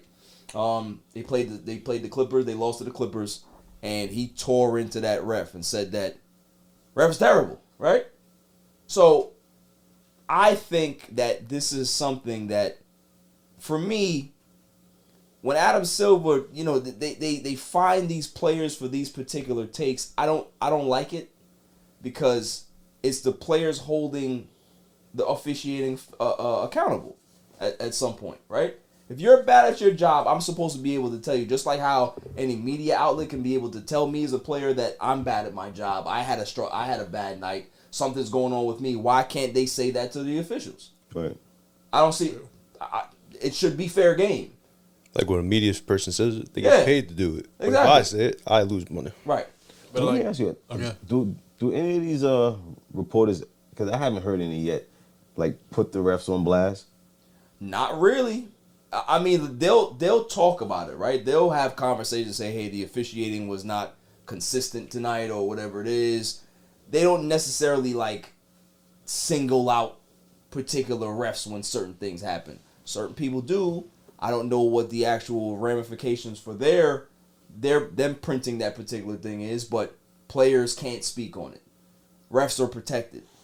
But for me, it's like, I have no problem with you protecting the refs, but there needs to be some type of revamp in regards to how they are refereeing. The officiating has been really bad in sports this year in general. Like we're talking about the NFL, we're talking about basketball. It has not been great. So it's like at some point there needs to be some retraining. We talk about police retraining. Can we get some referee retraining? Retraining. Yeah. Like, because if you have more players that are more frustrated with these refs that I've ever seen at any point in basketball in probably the last decade. Like, you've had players that have said things, but it's really starting to get bad to the point where you're seeing guys getting technicals for just tossing the ball back to the ref. They're getting technicals. They go ahead and, they show frustration to a teammate. They get a technical. Like, this... He tossed it back with animosity. Yeah, like, it's just... Didn't Scotty Barnes just get thrown out the game or get a tech for something and he didn't even do anything? And the other refs just standing there like, well, what happened? Right. So it's nonsense, to be honest with you, man. I don't like it, but shouts to Fred VanVleet for that. He definitely did what a lot of people wanted to do. And, maybe there's going to be more, but if there's more, Adam Silver's not going to like that. So, you'll see the fines start to go up after that, right? If it's 30,000, somebody else says something wild, 50,000. They'll go to 75,000. See, that's corny. More. That's like students not being able to call a teacher out on their bullshit. Right. You know what I'm saying? Like, if you're wrong, you're wrong. You're wrong, you're wrong. But if you're gonna penalize me that I can't speak out against what you did and call you accountable, and that's corny. But you can find me and I can get, I'm okay to pay you that. Right. How does that make sense? And mind you, I'm paying the league that. Word, I'm paying the league that. But see, here's the thing: strength in numbers. Yeah. Strength in numbers. Everybody needs to come together and say, "Listen, enough is enough." Right. You can't just find everybody. It's not gonna happen. I think a lot of things are going to be discussed in the new collective bargaining agreement between the players union and the NBA and the owners. There's going to be a lot of stuff that they talk about. And I'm sure the officiating is going to be something that's going to be on the docket because it needs to change. They need to be held accountable. If there's some egregious calls, I think referees need to be held accountable for that. Like the Monday report is not enough to say, "Hey, we messed up, guys." You cost us the game. What is you putting out a report saying that you made an error? We all know you made the error. What are you talking about? What do you mean? The world saw it. Mm-hmm. Like that. I remember when LeBron got hit, right? They put out the report instantly, right? A couple like they put out a press release like an hour later. Hey, we're sorry. Yeah, of course. We know. But is that going to change the outcome of the game? It doesn't. Right. But maybe if you got fined $15,000 for making an egregious no call like that, the next time that happens, you'll be watching your pockets. The ref, he was right there. I'm just saying. I see it a lot with Julius Randle. There's times so they'll call him for a foul and he doesn't even touch the guy. Yeah. So if they know that they're gonna be losing some money if they make some egregious calls, these refs are gonna be on point. But there's no ramifications for them. They can mess up. They can do whatever. They can make an egregious call in front of your face. You as the player gets frustrated and you challenge them on it. You get teched up or you get thrown out of the game. Oh, dude. Think about that. Right. Somebody is holding you. Somebody's beating you up. You try to fight back, and the cops come arrest you. What are we doing here? That's crazy. That's crazy. So, moving on. What was I going to talk about? Yeah. Oh. Let's just get it out of the way. Paus Gasol gets his jersey retired with the Lakers. Shouts to Paus. It's my guy. It was an emotional night. Talked about Kobe. Talked about Kobe's impact and how if it wasn't for Kobe, he didn't know if he was going to be able to have the career that he had with the Lakers. And, it's just seeing guys like that. You don't have players like that anymore. Like the guys that were just tough, man, and dealt with the scrutiny. I remember when he got here and we lost to the Celtics that first year. Man, Paus got hammered. He got hammered at the media. Fans got him, but he came back and was just a solid player, man. Guys like him are real true Hall of Famers, man. They do the best that they can do for the sport. They hold themselves accountable off the court. They don't get in trouble. They're model citizens. That's the type of guys that you want representing your brand. You know what I'm saying? So, shouts to Paus Gasol for that, man. It was a great night. Lakers won, too. So that was always good. You saw that Jimmy Butler came all the way from Miami. Yeah, Jimmy Butler came down and gave him some flowers and stuff like that. So that was really good. And, Paus Gasol, man, I remember when that trade happened, man. It was like instant change. The Lakers were good that year, but they needed something. Mm-hmm. Paus Gasol comes, and the rest is history. Like, that era of Lakers basketball was special. You know what I'm saying? Gasol and Bynum in the paint. Yeah. Gasol, Bynum, Lamar, Shannon Brown. Mm-hmm. You know what I'm saying? Derek Fisher came back. Yep. So it was a great era for Lakers basketball at that point, man. So shouts to Paus. Moving on. Kevin Durant.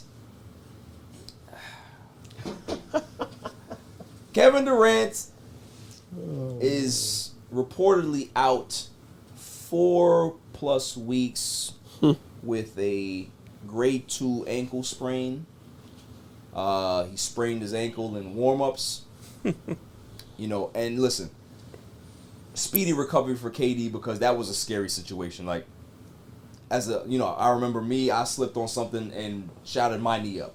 So it could have been way worse for what happened to him. You know what I'm saying? So the fact that he just got a grade 2 ankle sprain is tough because he just got there. But it could have been way worse. Bro, these guys got the best trainers money can buy, and they're always injured for some reason.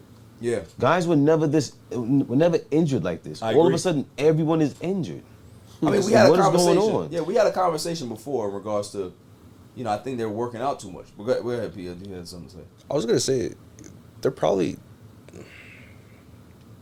You're right. It's because they are in the gym too much. But then there's guys who just don't work out at all and go home. They're sitting on the couch playing video games the majority of the time. Their body gets stiff, and then when it's time to go, boom, they're hurt. Right. It's true. It's something that's going on, but there's obviously freak accidents. KD, unfortunately, has been very injury prone.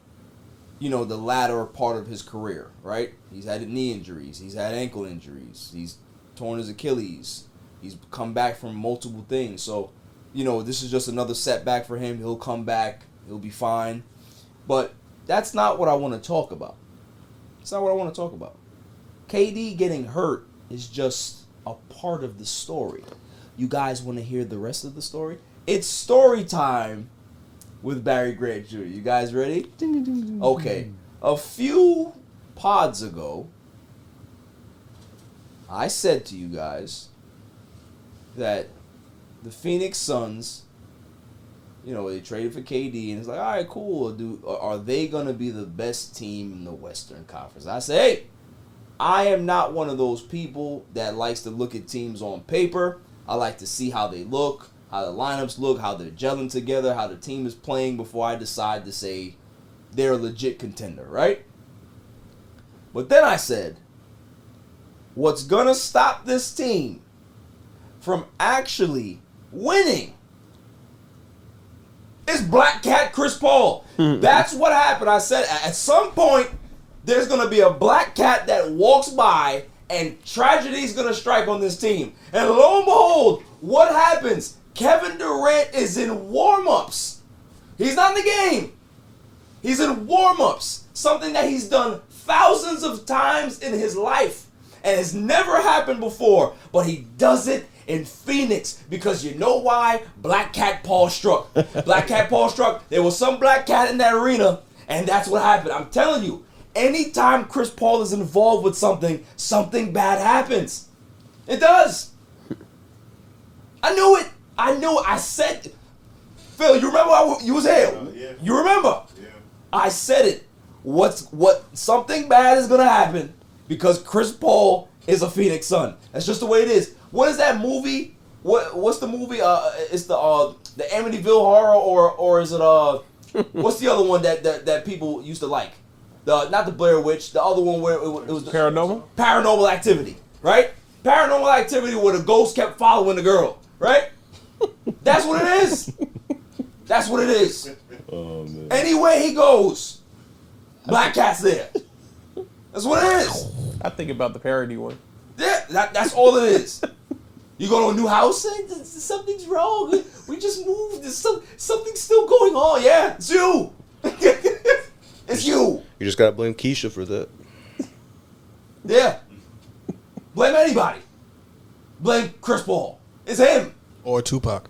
Or it goes to Tupac. We can blame him too. In Phoenix? Listen. That's right there. That's right there by Cali. It's close. Oh my God. It's close. Yeah. It's supposed to be the storybook ending. He'll get the ring when somebody gives it to him. Wait, he ain't gonna play and get it. Did he cut through Phoenix in the back of that mail van? In the back of the mail truck? Poetic Justice? He did, actually. Yo, wherever he went, went, wherever the red table he was. just laid down. Wherever that red table was, he went. Facts. All I'm saying is that, like, can y'all not see the story being put together here? Have you ever seen Kevin Durant do that? No. And did another player get hurt from the same way? Yes. Yeah, but he's not he's fine. He's not as hurt as Kevin Durant is. Like, come on, this is a man who has immaculate footwork, working people on the court, mid range, jump shot, ha, doing all that, right? Dribbling, busting ass, Free accident. layup line, not even a layup line, wasn't even a game. Right. Shoot around, he cracked his ankle. Hey, Black Cat. Yo, that's like the equivalent of me in the house, like jumping and touching the molding on the door and just falling like, you know. Tear your whole leg up. That's like that baseball player, like hit a home run. Right. Cross home plate and Kendrick Morales, baby. Yeah. Oh, shit out the frame. The Black Cat. You're the Black Cat. That's at least better. That was at least in the game. Right. At least that was in the game and he did something important. Right. This man was in shoot around. Can't talk Well, about he was in shoot around. That's right.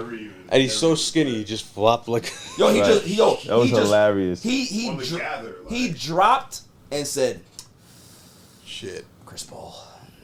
I saw his lips. You can go ahead and see it. It says Chris Paul. You know? So, yeah. But that's where I'm going with it. That's where I'm going with it. That's what the sources said. That's what the sources say. They said, tell Barry it was Chris Paul. Facts. You ain't got to tell me nothing. I'm watching. I saw the Black Cat there. It was Chris Paul. I saw it there. So, moving on to my irrelevant news of the week. You gotta be kidding me. I mean, how do you watch the... I mean, yeah, they stink. This is a good one. Did you know that there was a man in Utah that... I don't know if he's institutionalized. He got, he was let out and wanted to go back in. But Utah man robbed bank of just $1, then waited to be arrested. Wow. You want to go home? Wow. He wanted to go home. It was peach cobbler night. He wanted to go back to jail. He said, he told the cops, if you don't arrest me and take me to federal prison, I'm going to continue to do it. Wow.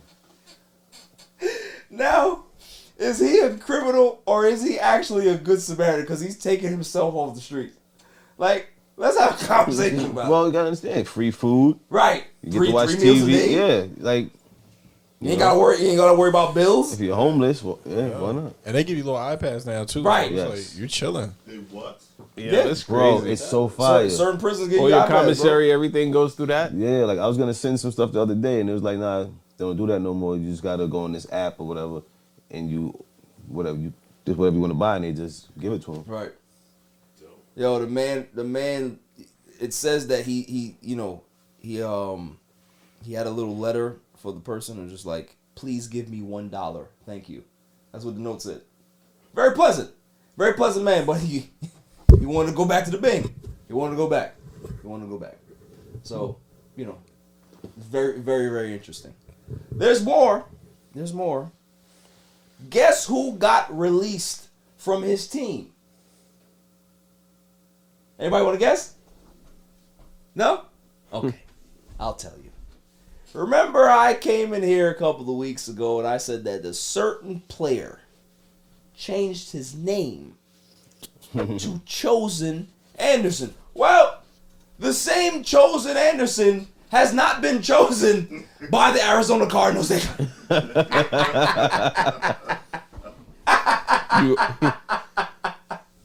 go to the chopping block. Yo, you changed your name and they were like, all right, we're done with it. We got to get him out of here. Get him out of here. That's not who we signed. Right. We signed the other guy. Chose a Right. Oh man. Sure, not gonna work here anymore. Facts. So that is my. You gotta be kidding me. I mean, how do you watch the... I mean, yeah, they stink. After the break, we're gonna talk some more stuff, and then the greatest segment on the planet, Dummy of the Week. Dummy, yeah. After the break. Welcome back, y'all. Kyrie Irving. Do you guys know that there's some new Kyrie Irving stuff out there? Are we surprised? Do we care? I do. I always care about Kyrie. He wanted him on the Lakers. I still do. Mm-hmm. I still do. Because he can play basketball. And the only person that can keep him in check for 3 hours is LeBron James. LeBron James. So, but Kyrie Irving took to his Twitch, and boy, did he have a lot to say. So there's this little snippet here I want you guys to listen to. We're not gonna play the entire Twitch stream. There's like a little minute 20 clip here where Kyrie is saying some things that doesn't really make sense to the person who has a rational, logical brain, but for people who have Kyrie brain, it makes sense to them. Right? So, let's go ahead and Kyrie brain. Cue this up here. For 3 hours and you think you know who I am. You see a few posts. Oh, Kai's woke. Kai got it. Oh, Kai is, oh my goodness, he just doesn't fit into the mold of all of the other people. And then, man, he's different. He's crazy. He's arrogant. He's this. He's that. He's this. All from seeing me from 3 hours. You get all that. Kai, what's Kai gonna do this summer? Does Kai like Dallas? What happened in Brooklyn? What happened in Boston? What happened in Cleveland? Why did you leave LeBron? Why did you leave Jason? Why did you leave Katie? Why did you leave all these people? For 3 hours. get to ask all these legitimate questions. As if 21 hours every day wasn't happening after that. Me, you would think that I'm the cancer in the locker room, as if basketball is an individual sport that one person is supposed to take blame for. It's 15 guys on the team, and I'm the one cancer in the room. That's what it's portrayed as. That's what you guys get. That's what they have fun doing. That's why these older, bitter gentlemen and women keep my name in their mouths every day. Okay. Lot to unpack there. Now, Kyrie is saying, in layman's terms, that there's more cogs to the wheel, and you can't really blame one person for being a cancer in a locker room, right? That couldn't be farther from the truth if you play sports. All it takes is one person to disrupt the locker room. All it takes is one particular person to not understand what their defensive assignment is to screw up a defensive stand for your team. So for him to say that makes no sense. But in Kyrie's world, it makes all the sense. You heard what he said. You think you know me because of the 3 hours you see me. No. It's over the 10 years that we've seen you. That's what they judge you off of. You claim to not be the cancer in the locker room. Okay, so you think that you're just a cog in the wheel. Then why are you getting paid $38.5 million a year and guys like Tim Hardaway Jr. isn't? Because you're the guy, or you're supposed to be the guy. So at the negotiation table, you are never going to say, I'm just a cog in the wheel. So pay me what Tim Hardaway is getting paid. No, you say, I'm Kyrie Irving. I deserve X amount of money. So it's convenient when it's about getting your money, it's all about Kyrie Irving. Right. But when the blame game starts to come down, oh no! You think you know me in 3 hours? No. Cancer in the locker room. What did happen in Boston? Let's talk about it. He left Cleveland after winning a championship because he thought he didn't need LeBron anymore. Because he thought he was that guy. I want to go to Boston because I want to be the guy. Well, he went to Boston and tried to lead those kids, and he couldn't lead a parade. If he was that guy, he would have left Cleveland before LeBron came. Right. Couldn't lead the parade. Couldn't lead Cleveland before LeBron got there. Couldn't leave after. Right? Let's talk about what happened in Brooklyn. Kyrie and KD were supposed to go to the Knicks.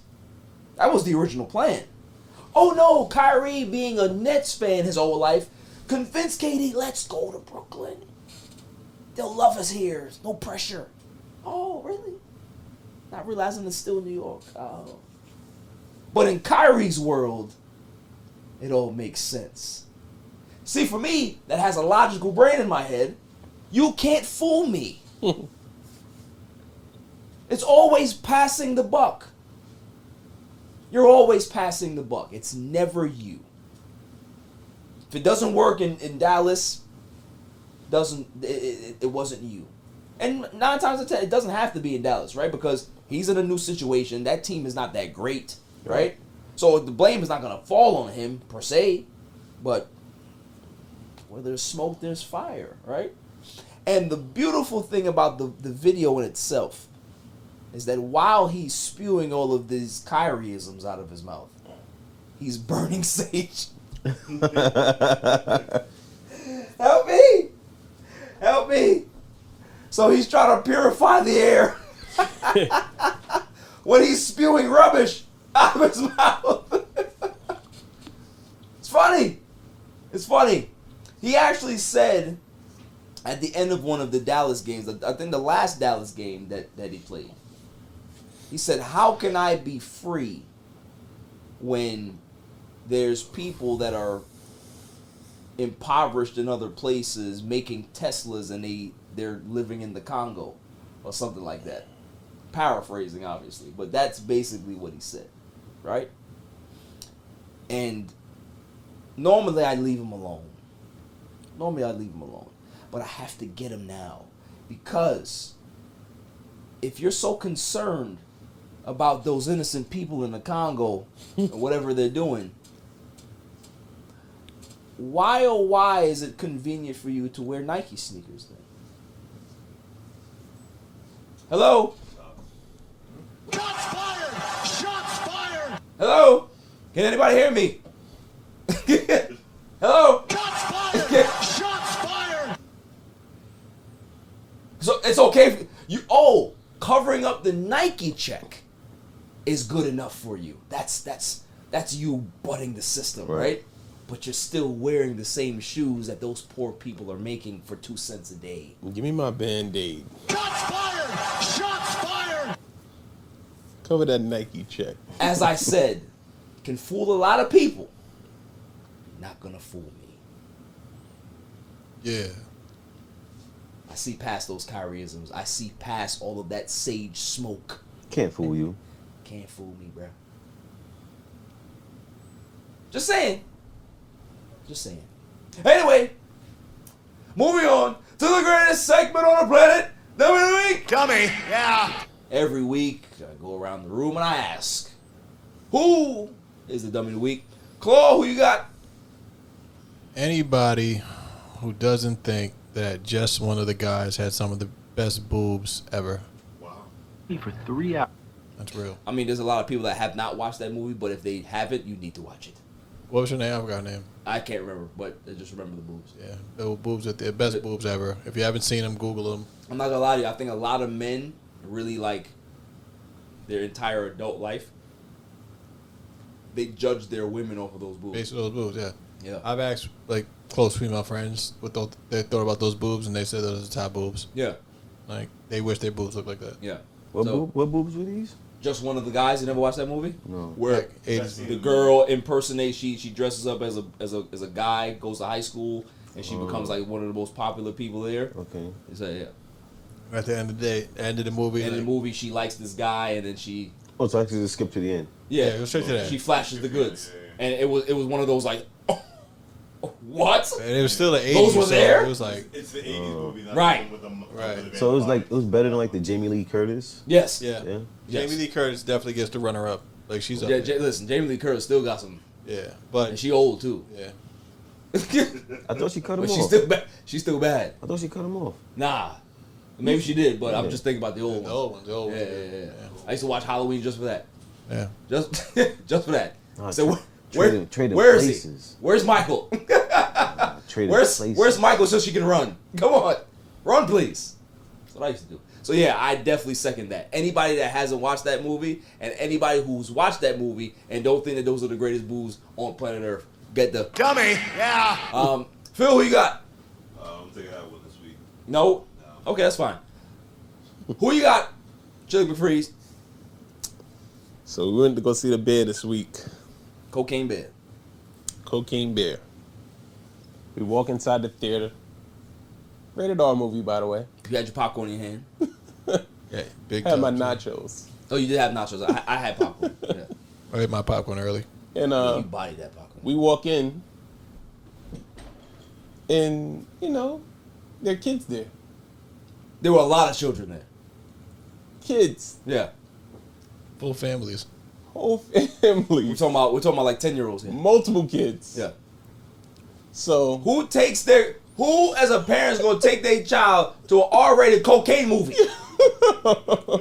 the parents get it, man. Yo, All of them. All of the parents that really Every single and they try to sneak that too. Yeah, I'm taking the kids to the movie. We're gonna see some kid friendly. Probably even tell their wife, hey, we're going to the movies. Go see Cocaine Bear. Yo, Come on now. All of the parents.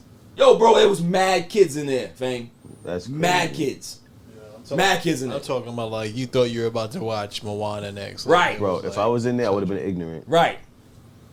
It was crazy. I would have been saying wild stuff just for that. I mean, you say wild stuff regardless. You do. I would have been saying it around the children. So just so somebody could say something. Oh, you can't. Oh, shut the fuck up. I would love to know when those kids saw those children on the screen doing the cocaine, what they thought.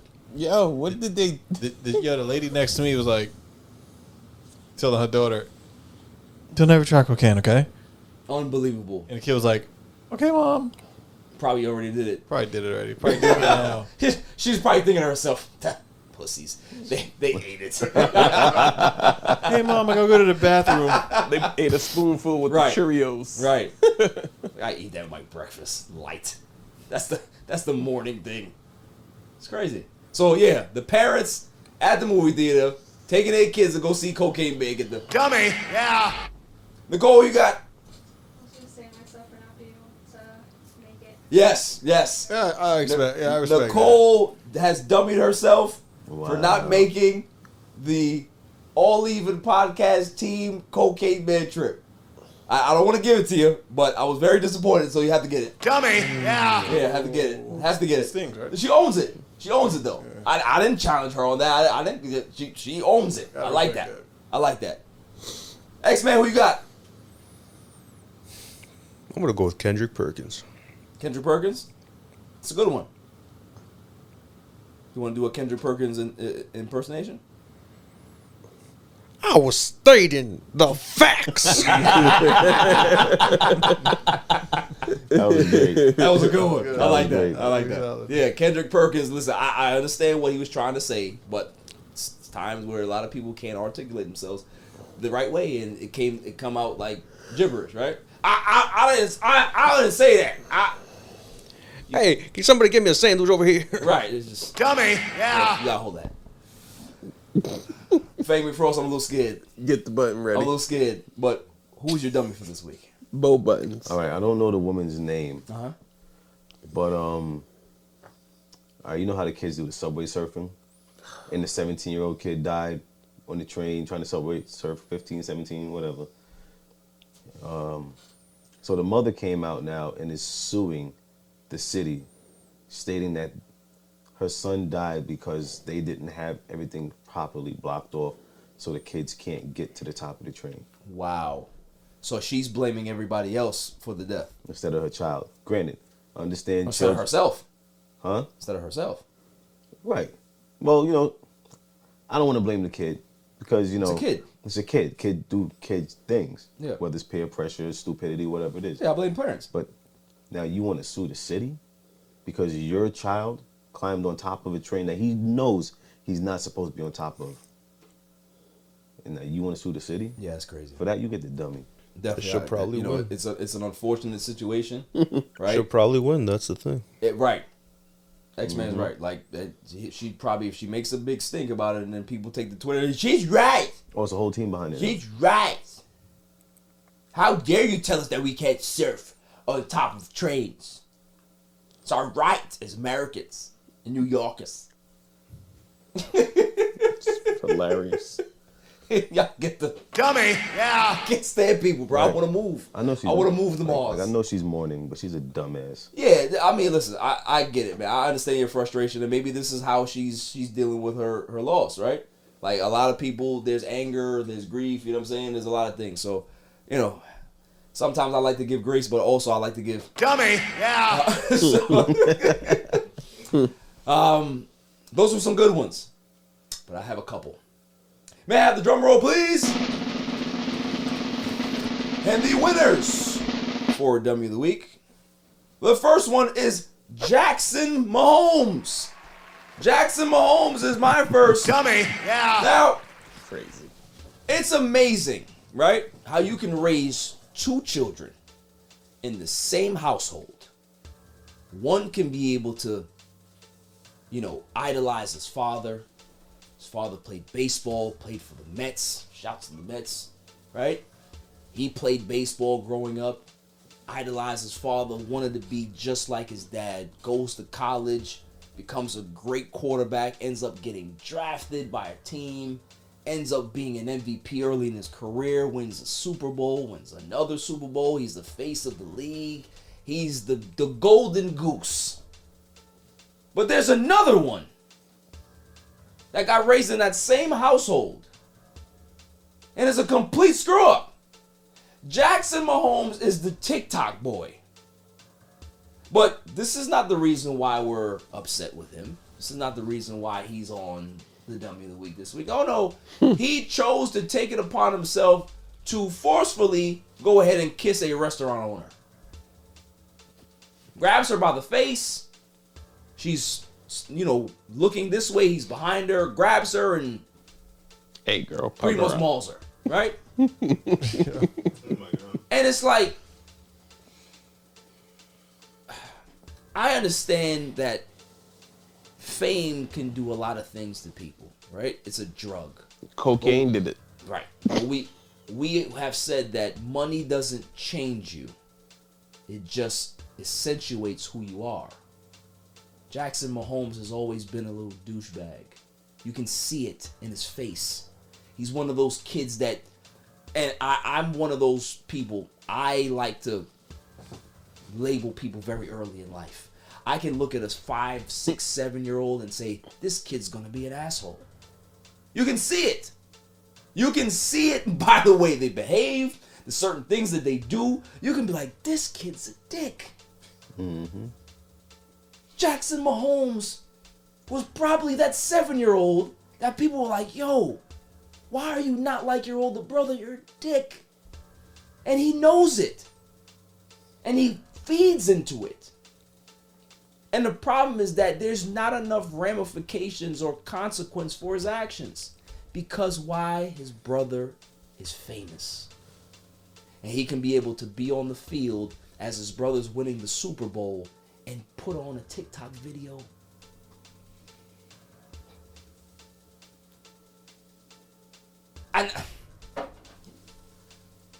He's a jackass. Yeah, that's it. It's like, he's an idiot. Like, there's just nothing else to say about the dude. Right. He's dumb.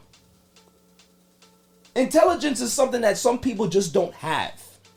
You can't gain it through school. You can't gain it through street smarts. You're just an idiot. Like, he had to be that kid that always got his ass kicked. He had to be. The whole way home, too. Right.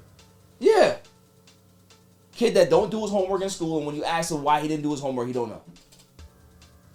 Yeah. Oh, did you know that you had homework this week, Jackson? Yeah, I know. That was me. But I don't know. That was me. Stop. Okay, so you chose not to do it. Hell yeah. I have other things to do. Dummy, yeah. Look at me now. Yeah. Dummy, yeah. So Jackson Mahomes, he gets the first one. But there is another one. There is the main event here. And the main event is Paul Pierce. Dummy, yeah. Paul Pierce gets my Dummy of the Week. Dummy, because here's the thing. Everybody has been chiming in with their Morant takes about giving this kid grace and, hopefully that he recovers and all this stuff. But here comes the person that we don't care to hear an opinion from, right? Of all the people that you don't want to hear from, it's Paul Pierce. Paul Pierce takes to Twitter and says, well, I used to carry guns back in the day, and, I don't understand what the problem is. He just holding a gun. This is why you are who you are. This is why Paul Pierce is who he is. He's one of those people that he is very comfortable enabling people, right? A lot of times in our culture, why we don't move forward and progress is because we enable each other. Instead of calling people to the carpet, holding them accountable, you make excuses for them. You're an old ass man. You should not be doing this in regards to this situation. You're supposed to be educating, giving him some guidance, not looking like a complete clown and enabling bad behavior because you're an idiot. Because you threw away your ESPN job because you're an idiot.